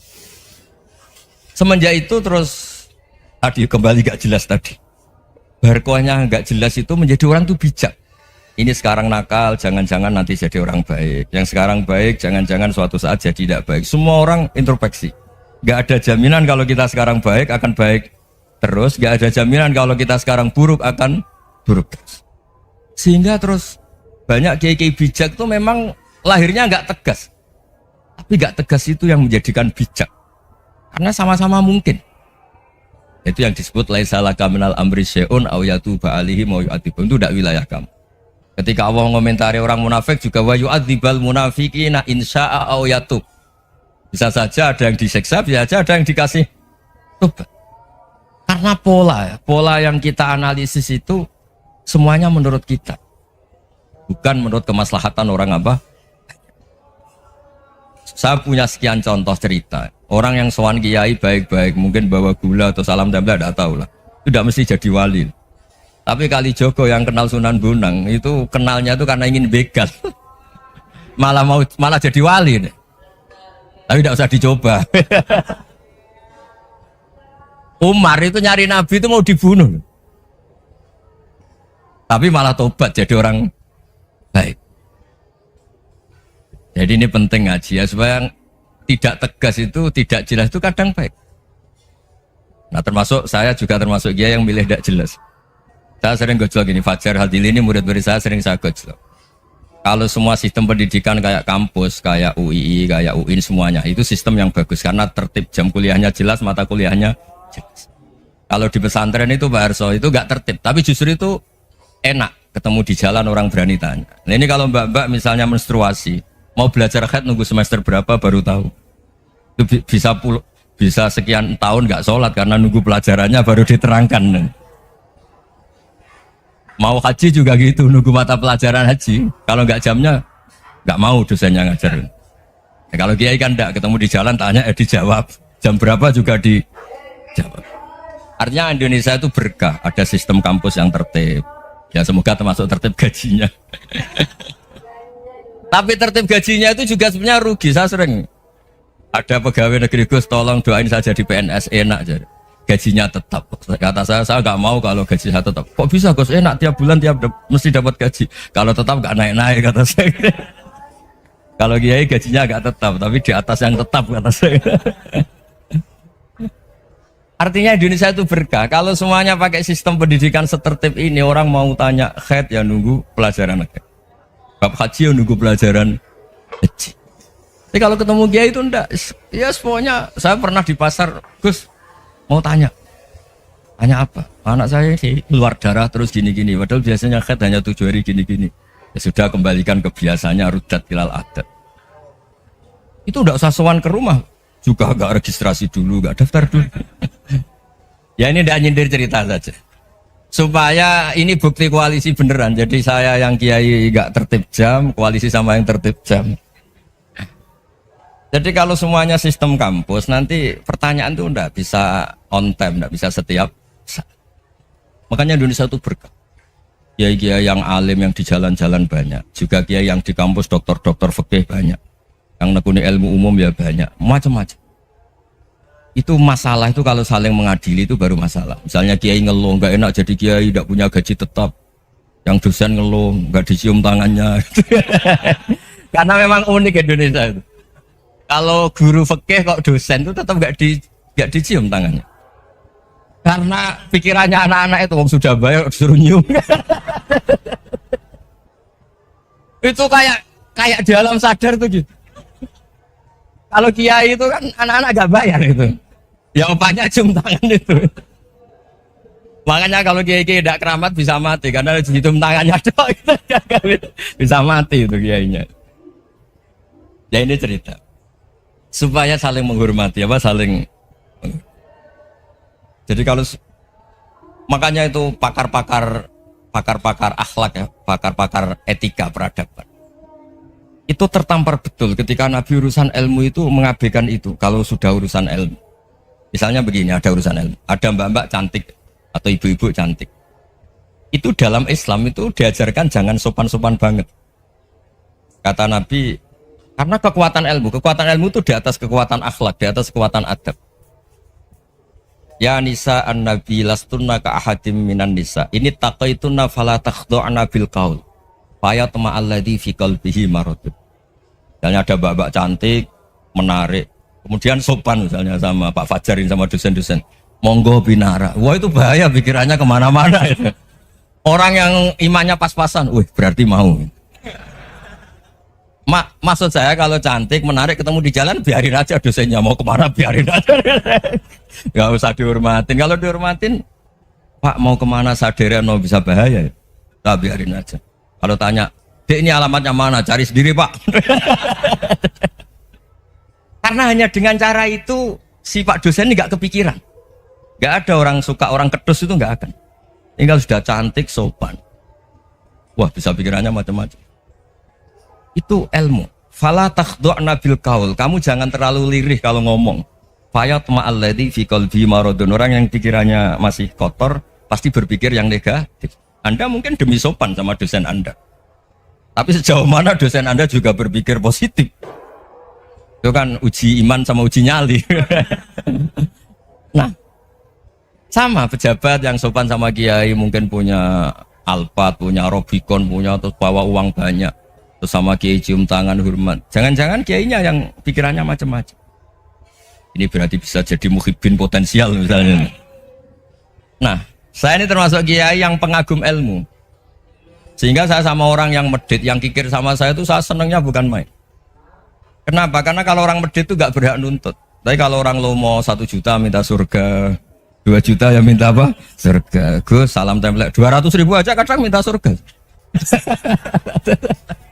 Tapi kalau yang kikir-kikir ya sudah salaman tok sudah, nggak minta apa-apa kan dia tahu diri, nggak bayar kok minta. Maksud saya Islam itu luas, dinikmati saja, Pak. Dinikmati saja. Nah itu diroya, maksudnya itu diroya. Diroya itu kamu tahu aturan Islam itu kamu harus yakin khairihi wa syarrihi minallah. Semua itu ujian, tapi kemudian dikaji. Makanya saya ini termasuk pengagum Imam Syafi'i. Imam Syafi'i itu dikasih tahu. Ada orang yang di depan engkau cium tangan hormat tuh di luar ngomong-ngomong ngata-ngatain Anda. Imam Syafi'i tertawa-tawa sowan. Tuh, ada ini dikata-katain di luar kok tidak kamu anggap munafik malah tertawa. Berarti saya wibawa, di depan saya nggak berani. Dianggap enteng saja. Dibilangin, sebagian orang kampung sini nggak suka sama engkau. Baguslah, tidak akan pinjam uang sama saya. Di mana-mana orang pinjam minta tolong itu karena seneng. Kalau benci kan enggak. Intinya dianggap enteng saja. Yang terjadi di dunia itu semuanya dianggap enteng saja. Man asa ilaika faqat atlakoka. Yang berburuk sama kamu itu membebaskan kamu. Coba kalau akrab, titip. Ya misalnya akrab sama Pak Fajar, bilangkan ke Pak Rektor, sangkap tuh jadi guru tetap atau apa, kan ribet. Kalau tidak cocok kan nggak minta apa-apa. Makanya hati-hati Pak Rektor sama yang akrab-akrab itu. Itu dulu saya juga nggak paham. Di antara wasiat Bapak yang sering diulang-ulang tuh itu. Suatu saat kamu jadi kiai, ngelola orang nggak seneng tuh gampang. Sudah, situ orang lain. Tapi kalau ngelola orang orang seneng tuh repot. Mintanya aneh-aneh. 100.000 aja minta surga. Hanya teman tenis saja minta naik jabatan. Intinya itu ya sudahlah dikelola. Yang seneng ya berkah, mungkin teman berjuang, teman diskusi. Yang nggak seneng ya berkah, karena ini tidak minta macam-macam, enggak. Nah itu namanya diroya. Diroya itu satu kajian keilmuan yang menjadikan kita ini nyaman dengan riwayat-riwayat, panduan-panduan dari Rasulullah Shallallahu Alaihi Wasallam. Kayak tadi, kenapa sih tentang baik sama tetangga, baik sama tamu, hitung-hitungannya itu mangkana yu'minu billahi wal yaumil. Saya pernah dicium sama orang miskin yang akut miskin betul. Itu tak ajarin, Anda ini lebih hebat ketimbang orang-orang kaya. Misalnya gini, misalnya ada komunitas rektor atau kiai besar. Saya ini kata orang banyak termasuk kiai besar. Mungkin kalau pinjam uang itu karena mau beli mobil, aksesoris mobil, karena kita kiai top atau rektor atau orang-orang top. Kalau sesama orang miskin itu pinjem-pinjemannya itu urusan beras, itu urusan nyawa. Tren mana? Menyelamatkan nyawa sama aksesoris mobil. Nyawa. Jadi pahala kamu pasti lebih besar gitu. Itu senengnya jadi orang miskin terus keterusan sampai sekarang. Itu, lo coba kalau menteri sama menteri, rektor sama rektor, kira-kira pinjamannya apa Pak Arso? Kan kalau mau beli mobil atau mau umroh VIP, pokoknya yang keren-keren. Kalau orang miskin pinjam karena apa? Makan kan, beras kan. Makanya kalau yang sedang miskin monggo lah, kalau ingin terus kan. Maksud saya Islam tuh seenak itu, Islam tuh segampang itu. Sudahlah yang sedang miskin ya keren. Karena sekali sosial itu urusannya apa? Nyawa. Tapi kalau miskin semua ya Indonesia bisa tutup kan. Ya sudah yang kaya-kaya itu saya menyelamatkan Indonesia karena bayar pajak yang menjadikan Indonesia berjalan. Tapi ya dipakai yang benar. Nah, begitu seterusnya. Ada kiai miskin cerita ke kita. Gus, enak jenengan alim, terus punya santri banyak, bisa ngajar di mana-mana. Saya bilang, hebat kamu. Dia hidup di daerah tertinggal. Itu yang diajarkan kan hanya tauhid. Kan nggak mungkin desa tertinggal baca fikih perbandingan madhab. Kan nggak mungkin. Kalau yang kayak Pak Fajar, Pak Sadali kan nggak mungkin. Fikih perbandingan apa? Madhab. Menyorot madhab dunia. Gaya engkek itu kan nggak benar. Tapi pertanyaannya, yang menyelamatkan masuk surga itu tauhid apa perbandingan madhab? Tauhid. Ini hanya mengajarkan fardu kifayah, sunat-sunat. Ini Anda mengajarkan fardu ain. Surganya dulu kamu. Oh terus senangnya jadi kayak gitu. Karena yang diajarkan apa? Tauhid. Sementara kita yang gaya-gaya ini ajarkan perbandingan apa? Madhab, studi banding ke Al-Azhar kemana-mana. Ini enggak, tauhid. Dari orang nyembah pohon jadi nyembah Allah Ta'ala. Keren enggak? Jadi terus kayak gitu sama saya senangnya bukan karena tak bela. Tapi ada yang agak kurang ajar, tanya saya. Kalau itu hebat, kenapa Gus gak mau jadi kayak gitu? Waduh. Wah ya repot kalau pertanyaan. Terus tak jawab, kalau saya jadi kayak gitu, kamu ngangsu ilmu dari mana coba? Ya dari jenengan, ya kalau sama gobloknya ada bisa. Ya sudah, Gus aja jadi kayak besar. Maksud saya, ya sudahlah kita begini seperti yang saya ajarkan di sini, saya sarankan. Supaya orang itu tahu. Ini namanya diroyah, apa? Makanya kata Imam Ghazali itu kalau kamu ingin sopan gampang melihat anak kecil, wa aqallu minni dzamban, dia dosanya lebih kecil. Karena masih kecil kan, tentu secara dosa enggak banyak. Kalau melihat orang yang tua, wa aktsaru minni ibadatan, dia tentu ibadahnya lebih banyak karena umurnya lebih. Sehingga terus semua orang lain tuh di depan kita itu hebat. Ya semua orang lain sama, misalnya Pak ini rektor, misalnya Fathul Wahid rektor. Tanggung jawabnya lebih banyak, berarti pahalanya lebih banyak. Tapi sama, ketika melihat Nyon Sewu, melihat pegawainya yang secara lahir di bawahnya, ini tanggung jawabnya nggak banyak, pasti salahnya juga enggak. Itu yang diajarkan Rasulullah SAW, sehingga enak lah. Tapi kalau kita melihat orang lain selalu salahnya, itu pecundang. Allah saja tidak seperti itu kan, amal baik ya ada khairan, amal buruk ya ada saron, semuanya dilihat oleh Allah Subhanahu wa Ta'ala. Saya tuh punya teman Gus, agak beling, agak seenaknya. Dulu miskin. Wah itu seenaknya betul. Kayak kenal Tuhan sudah. Tak tanya, kenapa kamu seenaknya? 1 bulan tuh labanya bisa 200 juta sampai 500, sampai 1 miliar. Saya itu Gus, setelah duha itu perkembangannya bagus. Setelah duha itu. Saya pernah miskin kan kata apa? Ingkana rizki fisama apa? Wa ingkana qalilan ya kalau fisama fa anzilhu, terus wa ingkana qalilan fakasirhu, kalau sedikit perbanyak. Ini trennya sudah benar semua. Nah, wa ingkana apa? Ya haroman fatahirhu, kalau haram yang kau sucikan. Makanya saya seenaknya kalau qalilan sudah fakasiru, paling trennya yang enggak benar juga fatahirhu kata Mas.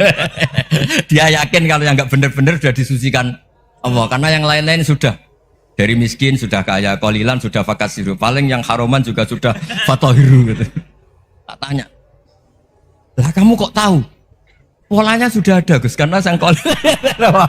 Kamu sembrono sama Tuhan kok begitu kan? Tapi apapun itu seneng saya. Seneng saya sering salah teh, makanya saya mohon yang sekarang miskin, sedang miskin itu ya ndak usah nyesal banget-banget. Kalau ingin kaya monggo lah, namanya orang juga ingin. Ya, tapi Anda harus bangga. Sosial antar kalian adalah urusan nyawa dan itu pahalanya luar biasa. Supaya kita, nah yang kaya-kaya juga boleh GR lah karena pembayar pajak.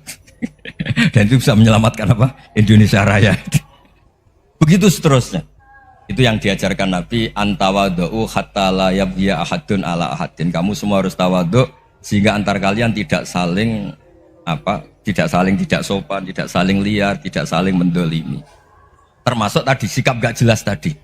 Orang dolim yang sekarang dolim bisa saja tobat, yang sekarang soleh bisa saja nanti. Semuanya tuh mungkin. Kita diajari ya muqallibal qulub tsabbit qalbi ala dini. Jadi keliru kalau kita dalam banyak hal harus tegas, gak mesti. Al halalu bayyinun wal haramu bayyinun. Tapi ada wa bainahuma umurun mustabihat. Ada yang wilayahnya itu abu-abu. Misalnya ada perempuan cantik misalnya, contoh paling gampang. Kalau kamu ajari secara serius, kamu bisa aja tergoda jadi fitnah.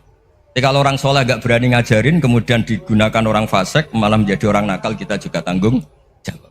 Kamu mau tegas gimana? Wilayahnya sama-sama mungkin. Wilayahnya sama-sama mungkin. Yang dekat pejabat mungkin terkontaminasi KKN. Tapi kalau pejabat gak dekati orang soleh, punya perilaku yang gak soleh, yang repot juga Indonesia kan? Nah hal-hal seperti itu kita tidak perlu ngambil sikap. Maksudnya nggak usah ngambil sikap, ya kita buktikan kalau milih satu madhab, kita buktikan semuanya lebih baik, semuanya lebih bermanfaat, semuanya lebih berperadaban. Karena nggak bisa dihindari wa bainahuma. Termasuk nyuwun sewu, saya mohon maaf sama mulai Pak Harso, Pak Lutfi sampai Pak Fatullah. Saya ini termasuk kiai yang nggak suka dekat sama orang-orang top. Bukan karena hasud. Memang konstitusi kiai harus gitu, la tamuddanna ainaika. Kenal orang lebih tinggi itu kan resiko. Misalnya saya kiai desa, mungkin punya keri tua sudah seneng, punya kijang tua sudah seneng. Gara-gara kenal Pak Wahid naik Camry, waduh kok saya kalah itu. Kenal orang itu kan resiko. Mungkin dosen-dosen sini kalau kenal saya di Rembang juga resiko. Di sini gak ada cium tangan, biasa dosen, wah gak enak jadi dosen.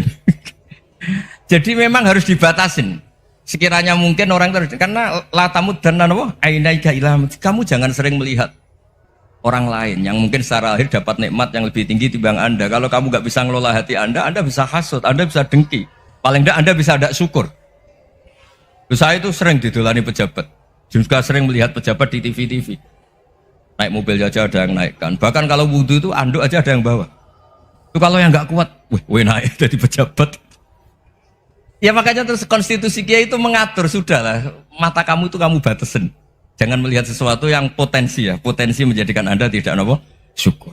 Jadi saya mohon, ini memang konstitusi saya sebagai kiai. Jadi saya, tapi di hati saya tetap akrab. Saya doakan semua untuk UI, untuk semua orang Indonesia kita doakan. Kita ingin semuanya tambah baik, tambah. Sehingga di beberapa riwayat dijelaskan ada orang yang 500 tahun ibadah, nggak pernah maksiat. Ditanya sama Allah, kamu masuk surga karena apa? Karena ibadah saya ya Allah. Ya sudah, surga kamu 500 tahun saja karena ibadah kamu 500 tahun. Ini cerita umur-umur orang dulu. Ya Allah, katanya surga engkau ini selamanya. Ya kalau yang selamanya itu rahmatku, kalau amal kamu terbatas ya surganya sesuai amal kamu ya terbatas. Ya sudah ya Allah, berarti masuk saya surga saya ini karena fadl engkau, karena anugerah engkau. Itu namanya apa? Diroyah. Diroyah itu satu kajian analisis di mana kita percaya riwayat, tapi kemudian punya logika, punya diroyah. Ini penting supaya tauhid kita ini kuat. Jadi dulu ada orang yang sangat cerdas, namanya Jubair bin Mut'im. Dia saking cerdasnya, juga kaya, juga tokoh, dikirim sebagai delegasi pembebasan Asra Badrin, tawanan Badar. Kemudian pas datang ke Masjid Nabawi, Nabi delalah pas baca Wattur wa kitabim mastur. Sampai pada titik Nabi baca Am khuliqu min ghairi syai'in am humul khaliqun. Apakah penciptaan yang sedemikian canggih itu dimulai tanpa perwujudan, tanpa sesuatu yang real, yang maujud? Orang itu langsung bersimpuh, matur, ya Rasulullah saya Islam. Kada qalbi yatir, hampir hati saya, otak saya, pikiran saya itu terbang. Karena logika yang dibangun ateisme misalnya, kalau alam raya ini dimulai dari nihilisme, berarti logikanya apa? Al-adamu yakhluqu maujudan. Alam raya ini kan maujud. Maujud itu ada. Kalau yang lebih dulu itu ketiadaan, berarti ketiadaan menjadi sebab kewujudan. Kalau dalam bahasa Arab itu al-adamu yakhluqu maujudan. Sesuatu yang harusnya nggak jadi faktor karena ketiadaan menjadi faktor sesuatu yang nyata. Itu kan nggak masuk akal. Ya, kalau alam raya ini ada al-adam sing yasbiku maujudan, berarti alam raya ini al-adamu yakhluqu maujudan, suatu yang tidak ada menciptakan yang ada. Dengan logika itu terus kita ngaji, diajari sama guru-guru kita, sifat dasar Allah itu maujud. Wallahu maujudun qadimun. Terus masuk. Yang harus distatuskan pertama dari Allah itu apa? Maujud, wujud. Karena dengan wujud ini layak menjadi penyebab adanya alam raya ini. Sehingga ketika kita menolak faham nihilisme atau ateisme, faham tanpa Tuhan, tanpa pencipta awal, kita punya diroyah. Bahwa tidak mungkin ketiadaan ini menjadi sebab perwujudan alam raya. Yaitu am khuliqu min ghairi syai'in. Masa alam raya ini diciptakan tanpa sebab yang nyata, yaitu wajibil wujud. Siapa itu? Allah Subhanahu. Begitu juga menyangkut sholawat. Orang boleh beda pendapat tentang redaksi sholawat. Ada yang sholli ala Muhammad, ala Sayyidina Muhammad, Nabi Muhammad. Monggo lah, masalah redaksi saja. Tapi setelah dianalisis, Nabi itu Pak Rektor jadi Nabi setelah Nabi Isa saking dihormatinya sampai dituhankan. Juga jadi Nabi yang ada cerita masih hangat, orang Yahudi itu bunuh Nabi. Jadi yang satu mendudukkan Nabi sedemikian tinggi sampai kayak Tuhan, yang satu menjatuhkan Nabi sedemikian rendah sampai dibunuh. Kayak apa susahnya jadi Nabi Muhammad SAW. Kemudian dengan gampang Hadaddin agama ini bikin syariat yang bernama sholawat. Redaksinya monggo lah sesuai tradisi masing-masing. Allahumma sholli ala Muhammad, Allahumma sholli ala Sayyidina Muhammad, ala Nabiyina Muhammad, monggo lah. Tapi yang jelas redaksi ini kalau di diroyah dikaji, Allahumma itu Tuhan, Tuhan itu pemberi. Wa Muhammadun wa in jalla qadruh abdun min ibadi. Muhammad apapun tinggi derajatnya tetap berstatus hamba. Sehingga agama ini terjaga oleh syihotus sholawat. Agama ini terjaga oleh redaksi sholawat. Yaitu Allah tetap pemberi sebagai Tuhan yang gak tersaingi, la syarikalah.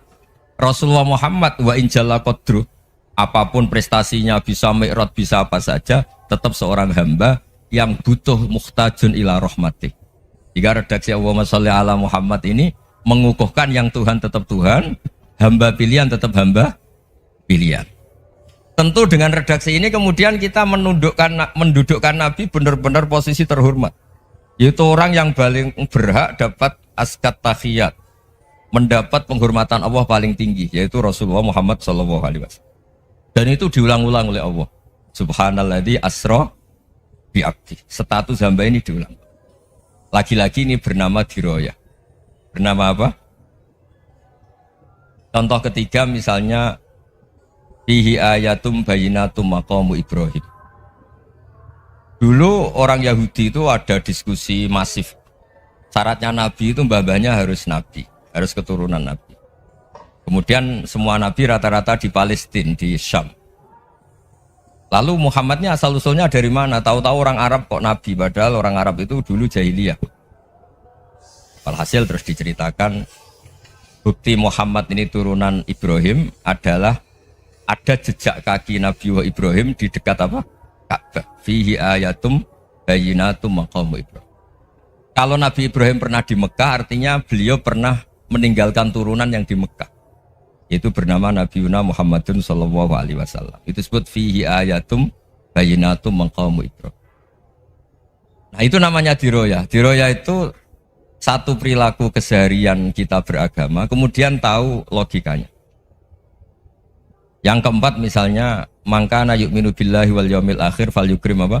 Jaro. Orang yang iman karena Allah dan Rasul, maka memuliakan tetangganya. Andai kan pakai hukum sosial, tentu kalau tetangga kita baik, kita baik. Kalau kurang baik, kok kurang penggawean kan gitu. Tapi dulu itu pernah ada seorang ulama itu dibully ya, dikerjain sama anak muda tetangganya. Pak Kiai datang ke rumah saya, orang ini datang. Kemudian setelah di rumahnya, saya tidak jadi butuh sama Pak Kiai, silahkan pulang. Itu Kiainya senyum menikmati. Dan itu terulang 3 kali. Dibully seperti itu, dikerjain terulang 3 kali. Lalu tetap Kiainya tuh asik, seneng sekali. Lama-lama muda ini tanya, kenapa engkau tidak tersinggung? Padahal saya kerjain sampai 3 kali, tak undang, terus tak suruh pulang, tak undang, tak suruh pulang. Kata Kiai tadi, yang memerintahkan baik sama tetangga itu Allah. Jadi saya nikmati ketika bisa baik sama Anda. Tidak ada urusannya dengan perilaku Anda yang menolak saya. Nah itu terus kita tahu, memang motifnya kita baik sama tetangga karena iman sama Allah dan Rasul, bukan hukum kompensasi sosial. Jadi kalau mau diteruskan Pak Rektor, saya ngajar di sini ya karena perintah Allah itu orang alim harus ngajar, bukan karena perintah Rektor.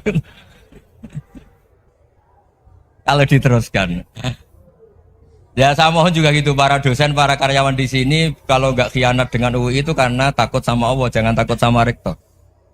Kalau Anda baik juga karena Allah, jangan baik karena apa? Rektor. Bagaimanapun ya semua kita ini makhluk. Makhluk itu la yadurru wa la yanfa. Begitu juga melihat Indonesia. Melihat saya ini kan ikut di UI itu lama sekali, ikut sama Profesor Zeni dari Profesor Zeni nulis tafsir. Mungkin Pak Hersoyo tahu banyak, dulu Pak Lutfi ya tahu banyak. Tapi saya memang nggak pernah terbuka karena ya memang nggak ingin kondisi ini kondisi darurat. Sehingga saya tahu cara berpikir Profesor Zaini, ya tahu komitmen beliau pada UI, dan pendiri UI memang ya banyak yang dari tokoh NU, Muhammadiyah, dari tokoh-tokoh ormas yang lain memang didirikan banyak orang. Hingga UI memang nggak milik ormas apa tertentu. Dari satu sisi memang baik, nggak dikuasai ormas tertentu, tapi nanti kalau keterusan ya nggak berbentuk karena ya sudahlah dikelola saja, sambil jelas, sambil kadang nggak jelas, yang penting ikhlas tadi. Karena kalau terlalu asobia itu jadi repot. Kita ini yang nekuni fikih itu tahu, kalau tidak kuno itu madhabnya Hanafi, kuno itu madhabnya Syafi'i. Tahu-tahu seakan-akan Imam Syafi'i itu NU, Imam Abu Hanifah itu Muhammadiyah. Padahal ini orang-orang yang sebelum NU dan apa? Muhammadiyah. Jadi kalau kita yang nekuni ilmu itu biasa saja dengan perbedaan. Tapi kalau orang-orang yang nggak siap dengan perbedaan itu sampai Allah disifati Ta'ala itu tidak terima. Padahal Ta'ala itu maknanya Maha Luhur, yang Maha Agung. Jadi ada seorang kiai kebetulan pidato pertama Pak Rektor. Assalamualaikum warahmatullahi ta'ala wabarakatuh. Mubalik kedua ini nggak terima karena itu dianggap bid'ah ada Ta'ala. Hanya dia bilang Assalamualaikum warahmatullahi ta'ala wabarakatuh.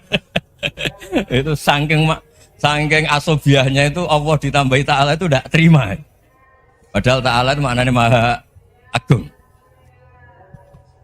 Nah itu kan jadi repot kalau asobiah gitu. Kalau kita ngadepi perbedaan itu biasa saja. Karena kita mungkin bacanya banyak, lihat hal-hal seperti itu ya biasa saja. Karena dulu itu perbedaan itu urusan sudut pandang. Ya saya ulang lagi, perbedaan itu sudut. Allah yang Tuhan saja sering didebat sama nabi-nabinya. Karena urusan sudut pandang apa?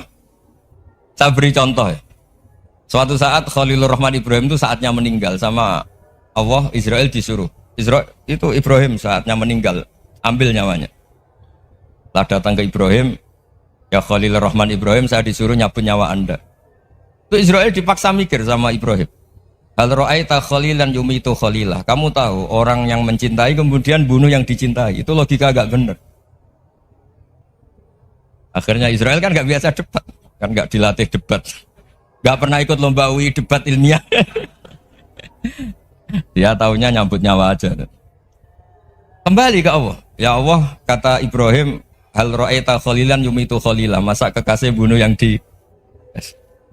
dicintai ya. Tapi kata Allah santai. Bilang ke Ibrahim, hal ra'aita habiban yakrahu ayyalqa habibah. Masa katanya dia cinta saya kemudian ketemu saya tidak berani.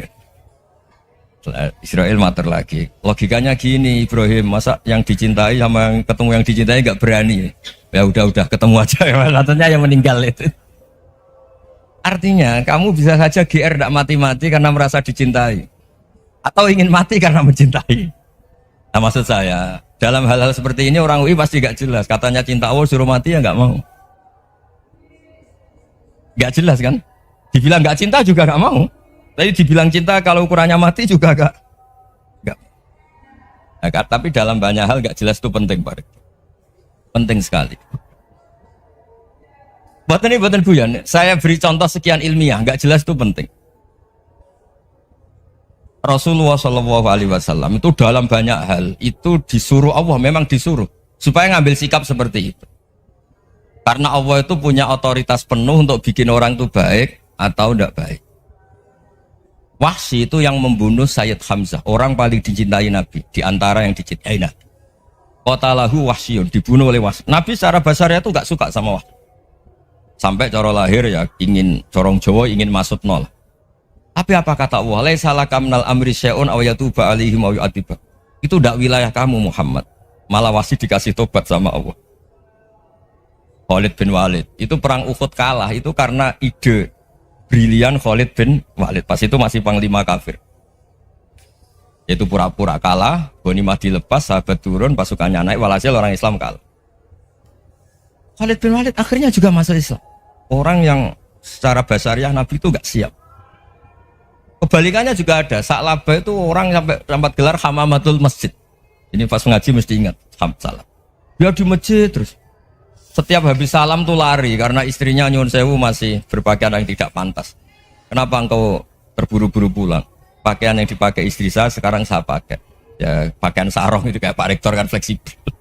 Ini khusus mau Ramadan, tidak akan sarungan terus, gak usah khawatir. Jadi ini tadi sudah janjian, saya yang kiai celananan, beliau yang rektor pakai sarung. Jadi iya. Supaya itu barter madhab. Tapi hanya sekali ini aja, bukan. Jadi jangan diharapkan ini jadi tontonan terus-menerus. Dan ini barter madhab. Saya sama Profesor Kores juga sering gitu. Saya pakai sarung yang dihadiahi beliau pakai sarung yang dihadiahi saya. Memang itu tradisi Islam. Tahadau tahabu, kamu saling memberi hadiah maka kamu saling mencintai. Bukan riswah, bukan. Walhasil terus Sa'labah ini buat saya didoakan Nabi supaya saya kaya, supaya tidak sering ganti-ganti pakaian seperti ini sama istri saya. Jangan-jangan kamu miskin itu lebih baik. Ngotot minta didoakan. Didoain Nabi kaya, terus lama-lama ninggal sholat, ninggal jamaah. Itu Allah belum tersinggung. Yang mulai Allah tersinggung itu kan saya sering fatwa di mana-mana, sering memberi saran. Mumpung kamu miskin itu sering sedekah, karena kalau sudah kaya itu tidak bisa. Saya memberi analogi gini. Kalau saya masih santri miskin, punya uang 100.000, diminta guru saya 50 tak kasihkan, padahal itu 50%. Punya 2 kambing kurus, diminta guru saya 1 pasti tak kasihkan, padahal itu 50%. Jadi kalau punya sapi Brahman atau sapi limusin yang harganya itu 100 juta, punya 2, diminta 1 boleh enggak? Enggak boleh. Saya punya motor butut 2, diminta teman saya 1 boleh, tapi kalau Davidson Harley itu enggak boleh itu. Nah, walhasil itu kalau kita miskin, misalnya kita zaman kuliah atau zaman mondok atau zaman apa saja, punya uang 100.000, nartik temannya sampai 50.000 kan biasa. Tapi setelah 1 miliar, berani nggak kamu kasihkan 500 juta? Sama-sama 50%? Enggak kan? Nah salabah gitu, ketika zakat masih per 40 kambing satu kambing itu sebenarnya kan masih ringan. 41, 82. Kambingnya itu sudah mabenal jabalen.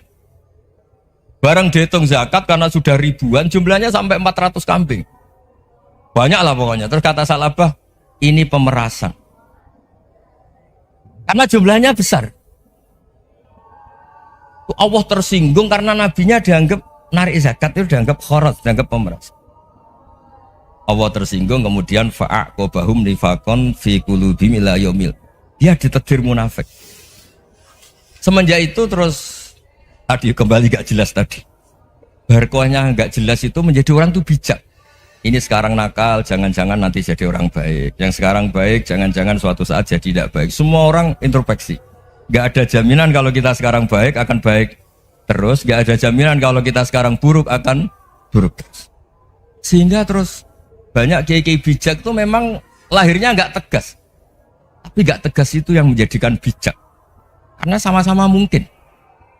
Itu yang disebut laisa laka minal amri syai'un aw yatuba alaihim wa yu'adzibum. Itu tidak wilayah kamu. Ketika Allah mengomentari orang munafik juga wa yu'adzibal munafiqina insya'a aw yatub. Bisa saja ada yang disiksa, bisa saja ada yang dikasih tobat. Karena pola yang kita analisis itu semuanya menurut kita. Bukan menurut kemaslahatan orang apa. Saya punya sekian contoh cerita. Orang yang sowan kiai baik-baik, mungkin bawa gula atau salam tempel, tidak tahu lah. Itu tidak mesti jadi wali. Tapi Kalijogo yang kenal Sunan Bonang itu kenalnya itu karena ingin begal. malah jadi wali nih. Tapi tidak usah dicoba. Umar itu nyari Nabi itu mau dibunuh. Tapi malah tobat jadi orang baik. Jadi ini penting ngaji ya, supaya tidak tegas itu, tidak jelas itu kadang baik. Nah termasuk saya juga termasuk dia yang milih tidak jelas. Saya sering gojlok gini, Fajar Hadil ini murid-murid saya sering saya gojlok. Kalau semua sistem pendidikan kayak kampus, kayak UII, kayak UIN semuanya, itu sistem yang bagus karena tertib, jam kuliahnya jelas, mata kuliahnya jelas. Kalau di pesantren itu Pak Arso itu gak tertib, tapi justru itu enak, ketemu di jalan orang berani tanya. Nah ini kalau mbak-mbak misalnya menstruasi, mau belajar haid nunggu semester berapa baru tahu. Itu bisa sekian tahun gak sholat karena nunggu pelajarannya baru diterangkan. Mau haji juga gitu, nunggu mata pelajaran haji. Kalau nggak jamnya, nggak mau dosennya ngajar. Ya, kalau kiai kan enggak, ketemu di jalan tanya, dijawab. Jam berapa juga dijawab. Artinya Indonesia itu berkah, ada sistem kampus yang tertib. Ya semoga termasuk tertib gajinya. Tapi tertib gajinya itu juga sebenarnya rugi. Saya sering ada pegawai negeri Gus, tolong doain saja di PNS enak jadi. Gajinya tetap. Kata saya nggak mau kalau gaji saya tetap. Kok bisa Gus? Enak tiap bulan mesti dapat gaji. Kalau tetap nggak naik-naik kata saya. Kalau kiai gajinya nggak tetap, tapi di atas yang tetap kata saya. Artinya Indonesia itu berkah. Kalau semuanya pakai sistem pendidikan setertib ini, orang mau tanya haid ya nunggu pelajaran haid. Bab haji ya nunggu pelajaran haji. Tapi kalau ketemu kiai itu enggak. Ya pokoknya saya pernah di pasar, Gus. Mau tanya apa? Anak saya sih keluar darah terus gini-gini. Padahal biasanya haid hanya 7 hari gini-gini. Ya sudah kembalikan ke biasanya rudat ilal adat. Itu udah usah sowan ke rumah. Juga gak registrasi dulu, gak daftar dulu. Ya ini udah nyindir cerita saja. Supaya ini bukti koalisi beneran. Jadi saya yang kiai gak tertib jam, koalisi sama yang tertib jam. Jadi kalau semuanya sistem kampus, nanti pertanyaan itu enggak bisa on time, enggak bisa setiap saat. Makanya Indonesia itu berkah. Kiai-kiai yang alim yang di jalan-jalan banyak. Juga kiai yang di kampus dokter-dokter fikih banyak. Yang nekuni ilmu umum ya banyak. Macam-macam. Itu masalah itu kalau saling mengadili itu baru masalah. Misalnya kiai ngeluh, enggak enak jadi kiai, enggak punya gaji tetap. Yang dosen ngeluh, enggak dicium tangannya. Karena memang unik Indonesia itu. Kalau guru fikih kok dosen itu tetap nggak dicium tangannya. Karena pikirannya anak-anak itu wong sudah bayar disuruh nyium. Itu kayak di alam sadar tuh gitu. Kalau kiai itu kan anak-anak nggak bayar itu. Yang banyak cium tangan itu. Makanya kalau kiai-kiai tidak keramat bisa mati karena dihitung tangannya dok bisa mati itu kiainya. Ya ini cerita supaya saling menghormati saling. Jadi kalau makanya itu pakar-pakar akhlak ya, pakar-pakar etika peradaban. Itu tertampar betul ketika Nabi urusan ilmu itu mengabaikan itu kalau sudah urusan ilmu. Misalnya begini, ada urusan ilmu, ada mbak-mbak cantik atau ibu-ibu cantik. Itu dalam Islam itu diajarkan jangan sopan-sopan banget. Kata Nabi, karena kekuatan ilmu itu di atas kekuatan akhlak, di atas kekuatan adab. Ya nisa an-nabi lastunna ka ahadim minan nisa. Ini taqaitunna fala takhdu'na bil qaul. Fa yatma alladhi fi qalbihi maradun. Misalnya ada mbak-mbak cantik, menarik, kemudian sopan misalnya sama Pak Fajarin sama dosen-dosen. Monggo binara. Wah itu bahaya pikirannya kemana-mana itu. Orang yang imannya pas-pasan, wih berarti mau. Maksud saya kalau cantik, menarik ketemu di jalan biarin aja dosennya mau kemana biarin aja. Gak usah dihormatin. Kalau dihormatin, Pak mau kemana sadere no bisa bahaya. Nah, biarin aja. Kalau tanya, Dek ini alamatnya mana? Cari sendiri Pak. Karena hanya dengan cara itu si Pak dosen ini gak kepikiran. Gak ada orang suka orang kedus itu gak akan. Tinggal sudah cantik, sopan. Wah bisa pikirannya macam-macam.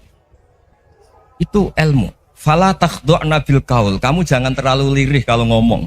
Fayat ma'alladzi fi qalbi maradun. Orang yang pikirannya masih kotor pasti berpikir yang negatif. Anda mungkin demi sopan sama dosen Anda. Tapi sejauh mana dosen Anda juga berpikir positif. Itu kan uji iman sama uji nyali. Nah, sama pejabat yang sopan sama kiai mungkin punya Alphard, punya Robicon, punya terus bawa uang banyak. Terus sama kiai cium tangan hormat. Jangan-jangan kiainya yang pikirannya macam-macam. Ini berarti bisa jadi muhibbin potensial misalnya. Nah, saya ini termasuk kiai yang pengagum ilmu. Sehingga saya sama orang yang medit, yang kikir sama saya itu saya senangnya bukan main. Kenapa? Karena kalau orang medit itu gak berhak nuntut. Tapi kalau orang lomo 1 juta minta surga, 2 juta ya minta apa? Surga. Gus salam template 200.000 aja kadang minta surga. Tapi kalau yang kikir-kikir ya sudah salaman tok sudah nggak minta apa-apa kan dia tahu diri nggak bayar kok minta. Maksud saya Islam itu luas, dinikmati saja Pak, dinikmati saja. Nah itu diroya, maksudnya itu diroya. Diroya itu kamu tahu aturan Islam itu kamu harus yakin khairihi wa syarrihi minallah. Semua itu ujian, tapi kemudian dikaji. Makanya saya ini termasuk pengagum Imam Syafi'i. Imam Syafi'i itu dikasih tahu. Ada orang yang di depan engkau cium tangan hormat tuh di luar ngomong-ngomong, ngata-ngatain Anda. Imam Syafi'i tertawa-tawa sowan bang. Tuh, ada ini dikata-katain di luar kok. Kok tidak kamu anggap munafik malah tertawa. Berarti saya wibawa, di depan saya nggak berani. Dianggap enteng saja. Dibilangin, sebagian orang kampung sini nggak suka sama engkau. Baguslah, tidak akan pinjam uang sama saya. Di mana-mana orang pinjam minta tolong itu karena seneng. Kalau benci kan enggak. Intinya dianggap enteng saja. Yang terjadi di dunia itu semuanya dianggap enteng saja. Man asa ilaika faqat atlakoka. Yang berburuk sama kamu itu membebaskan kamu. Coba kalau akrab, titip. Ya misalnya akrab sama Pak Fajar, bilangkan ke Pak Rektor, sangkat tuh jadi guru tetap atau apa kan ribet. Kalau tidak cocok kan nggak minta apa-apa. Makanya hati-hati Pak Rektor sama yang akrab-akrab itu. Itu dulu saya juga nggak paham. Di antara wasiat Bapak yang sering diulang-ulang tuh itu. Suatu saat kamu jadi kiai, ngelola orang nggak seneng tuh gampang. Sudah, situ orang lain. Tapi kalau ngelola orang orang seneng tuh repot. Mintanya aneh-aneh. 100.000 aja minta surga. Hanya teman tenis saja minta naik jabatan. Intinya itu ya sudahlah dikelola. Yang seneng ya berkah, mungkin teman berjuang, teman diskusi. Yang nggak seneng ya berkah, karena ini tidak minta macam-macam, enggak. Nah itu namanya diroya. Diroya itu satu kajian keilmuan yang menjadikan kita ini nyaman dengan riwayat-riwayat panduan-panduan dari Rasulullah Shallallahu Alaihi Wasallam kayak tadi. Kenapa sih tentang baik sama tetangga, baik sama tamu? Hitung-hitungannya itu mangkana yu'minu billahi wal yaumil. Saya pernah dicium sama orang miskin yang akut miskin betul. Itu tak ajarin Anda ini lebih hebat ketimbang orang-orang kaya. Misalnya gini, misalnya ada komunitas rektor atau kiai besar. Saya ini kata orang banyak termasuk kiai besar. Mungkin kalau pinjam uang itu karena mau beli mobil, aksesoris mobil, karena kita kiai tok atau rektor atau orang-orang tok. Kalau sesama orang miskin itu pinjem-pinjemannya itu urusan beras, itu urusan nyawa. Keren mana? Menyelamatkan nyawa sama aksesoris mobil. Nyawa. Jadi pahala kamu pasti lebih besar itu. Itu senengnya jadi orang miskin terus keterusan sampai sekarang. Itu. Lo coba kalau menteri sama menteri, rektor sama rektor, kira-kira pinjamannya apa Pak Arso? Kan kalau mau beli mobil atau mau umroh VIP, pokoknya yang keren-keren.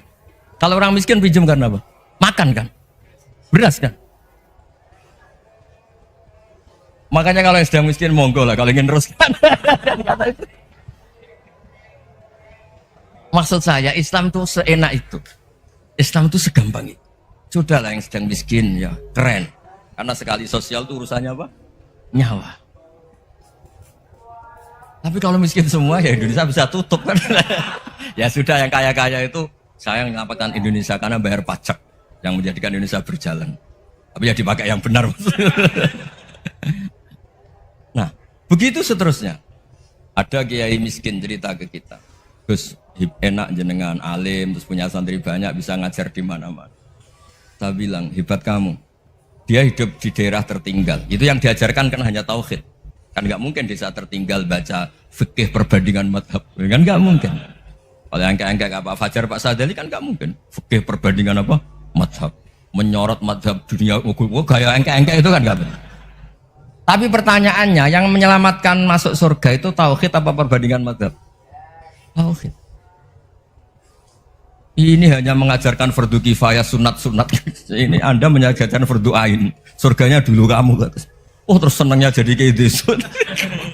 Karena yang diajarkan apa? Tauhid. Sementara kita yang gaya-gaya ini ajarkan perbandingan apa? Ada studi banding ke Al-Azhar kemana-mana. Ini enggak tauhid. Dari orang nyembah pohon jadi nyembah Allah Ta'ala. Keren enggak? Jadi terus kayak gitu sama saya senangnya bukan mereka karena tak bela. Tapi ada yang agak kurang ajar tanya saya. Kalau itu hebat kenapa Gus gak mau jadi kayak gitu? Waduh. Wah ya repot kalau pertanyaan. Terus tak jawab, kalau saya jadi kayak gitu, kamu ngansu ilmu dari mana coba? Ya dari jenengan, ya kalau sama gobloknya ada bisa. Ya sudah Gus aja jadi kayak besar. Maksud saya, ya sudahlah kita begini seperti yang saya ajarkan di sini, saya sarankan supaya orang itu tahu. Ini namanya diroyah, apa? Makanya kata Imam Ghazali itu kalau kamu ingin sopan gampang melihat anak kecil, wa aqallu minni dzamban, dia dosanya lebih kecil. Karena masih kecil kan, tentu secara dosa enggak banyak. Kalau melihat orang yang tua, wa aktsaru minni ibadatan, dia tentu ibadahnya lebih banyak karena umurnya lebih. Sehingga terus semua orang lain tuh di depan kita itu hebat. Ya semua orang lain sama misalnya Pak ini rektor, misalnya Fathul Wahid rektor. Tanggung jawabnya lebih banyak, berarti pahalanya lebih banyak. Tapi sama, ketika melihat Nyun Sewu, melihat pegawainya yang secara lahir di bawahnya, ini tanggung jawabnya nggak banyak, pasti salahnya juga enggak. Itu yang diajarkan Rasulullah SAW, sehingga enak lah. Tapi kalau kita melihat orang lain selalu salahnya, itu pecundang. Allah saja tidak seperti itu kan, amal baik ya ada khairan, amal buruk ya ada saron, semuanya dilihat oleh Allah Subhanahu wa Ta'ala. Saya tuh punya teman Gus, agak beling, agak seenaknya. Dulu miskin. Wah itu seenaknya betul. Kayak kenal Tuhan sudah. Tak tanya, kenapa kamu seenaknya? 1 bulan tuh labanya bisa 200 juta sampai 500, sampai 1 miliar. Saya itu Gus, setelah duha itu perkembangannya bagus. Setelah duha itu. Saya pernah miskin, kan kata, ingka dari rezeki fisama, wa ingkana qalilan. Ya kalau fisama fa'anzilhu, terus wa ingkana qalilan fakasirhu, kalau sedikit perbanyak. Ini trennya sudah benar semua. Nah, wa ingkana haroman fatahirhu, kalau haram yang kau sucikan. Makanya saya seenaknya kalau qalilan sudah fakasirhu, paling trennya yang enggak benar juga fatahirhu kata Mas. Dia yakin kalau yang enggak benar-benar sudah disucikan Allah, karena yang lain-lain sudah. Dari miskin sudah kaya, qalilan sudah fakasiru, paling yang haroman juga sudah fatohiru gitu. Tak tanya, lah kamu kok tahu? Polanya sudah ada Gus, karena sang kamu sembrono sama Tuhan kok begitu kan? Tapi apapun itu seneng saya. Seneng saya sering salah teh, makanya saya mohon yang sekarang miskin sedang miskin itu ya ndak usah nyesal banget. Kalau ingin kaya monggo lah, namanya orang juga ingin. Ya, tapi Anda harus bangga. Sosial antar kalian adalah urusan nyawa dan itu pahalanya luar biasa. Supaya kita, nah yang kaya-kaya juga boleh GR lah, karena pembayar pajak. Dan itu bisa menyelamatkan apa? Indonesia Raya. Begitu seterusnya. Itu yang diajarkan Nabi, antawadu'u hatta la yabghiya ahadun ala ahadin. Kamu semua harus tawadhu sehingga antar kalian tidak saling tidak sopan, tidak saling liar, tidak saling mendolimi. Termasuk tadi sikap gak jelas tadi.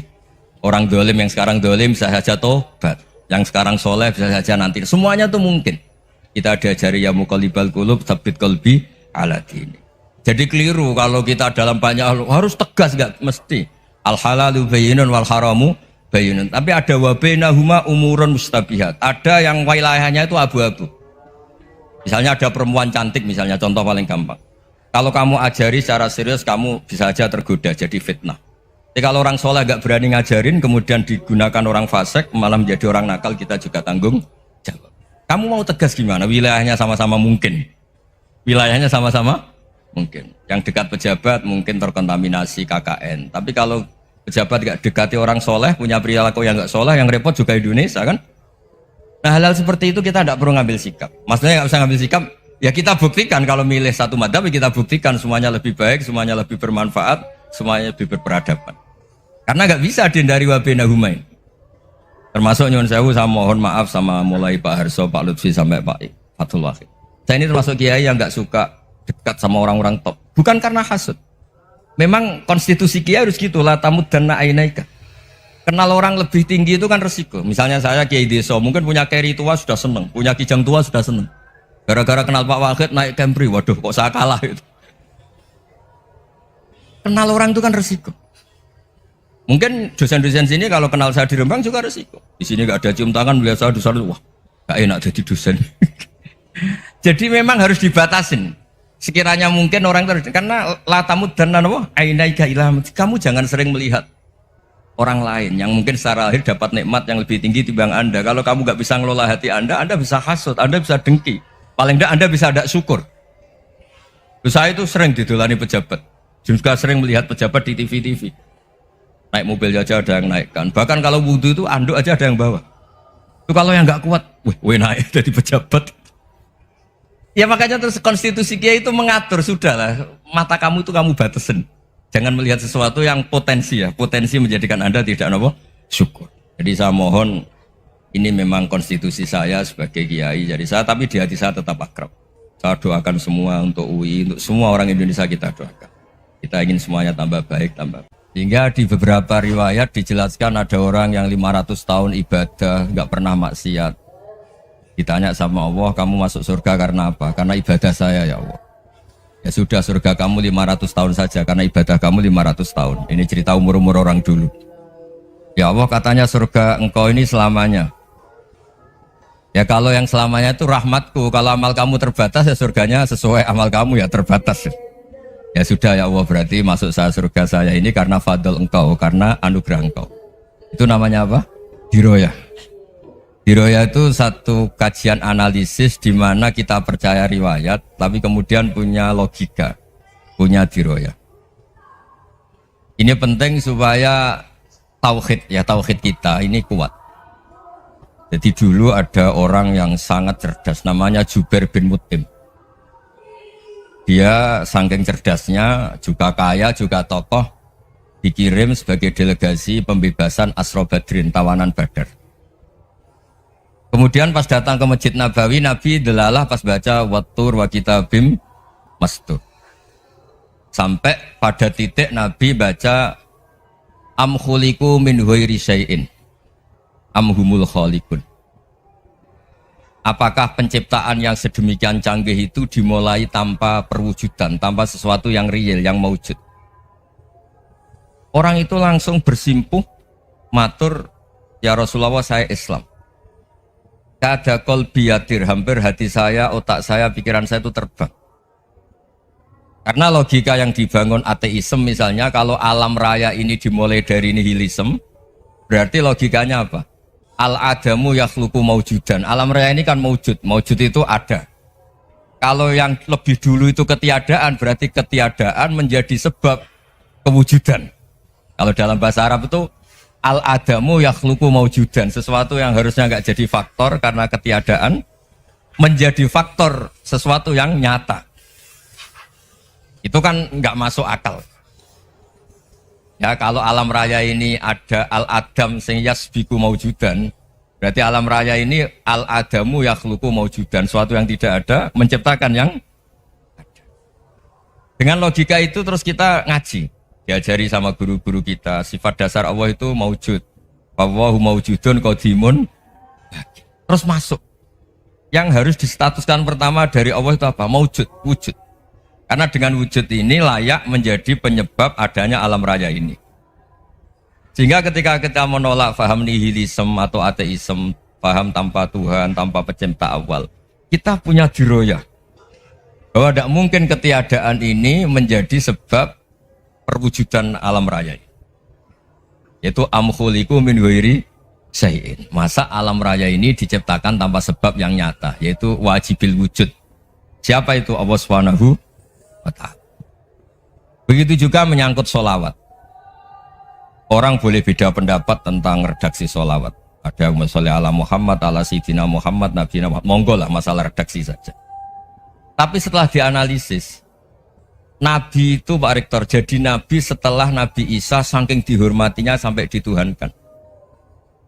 Juga jadi Nabi yang ada cerita masih hangat, orang Yahudi itu bunuh Nabi. Jadi yang satu mendudukkan Nabi sedemikian tinggi sampai kayak Tuhan, yang satu menjatuhkan Nabi sedemikian rendah sampai dibunuh. Kayak apa susahnya jadi Nabi Muhammad SAW. Kemudian dengan gampang Hadaddin agama ini bikin syariat yang bernama sholawat.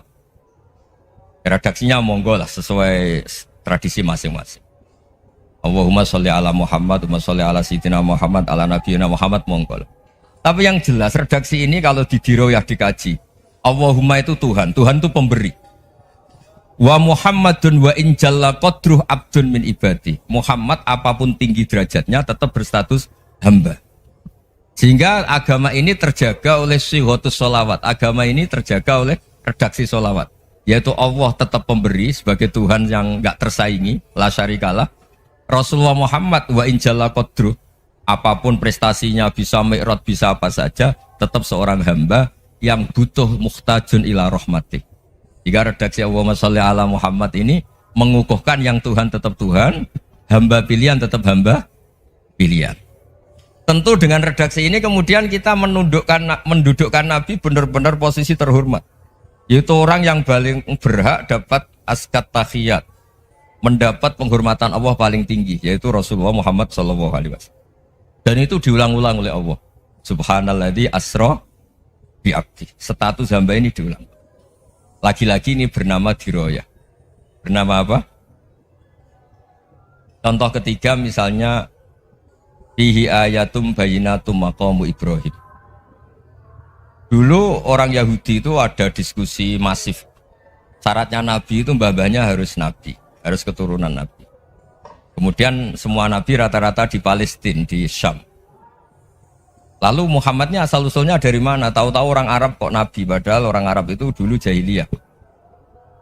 Alhasil terus diceritakan bukti Muhammad ini turunan Ibrahim adalah ada jejak kaki Nabi Ibrahim di dekat apa? Ka'bah. Fihi ayatum bayinatum maqamu Ibrahim. Kalau Nabi Ibrahim pernah di Mekah, artinya beliau pernah meninggalkan turunan yang di Mekah.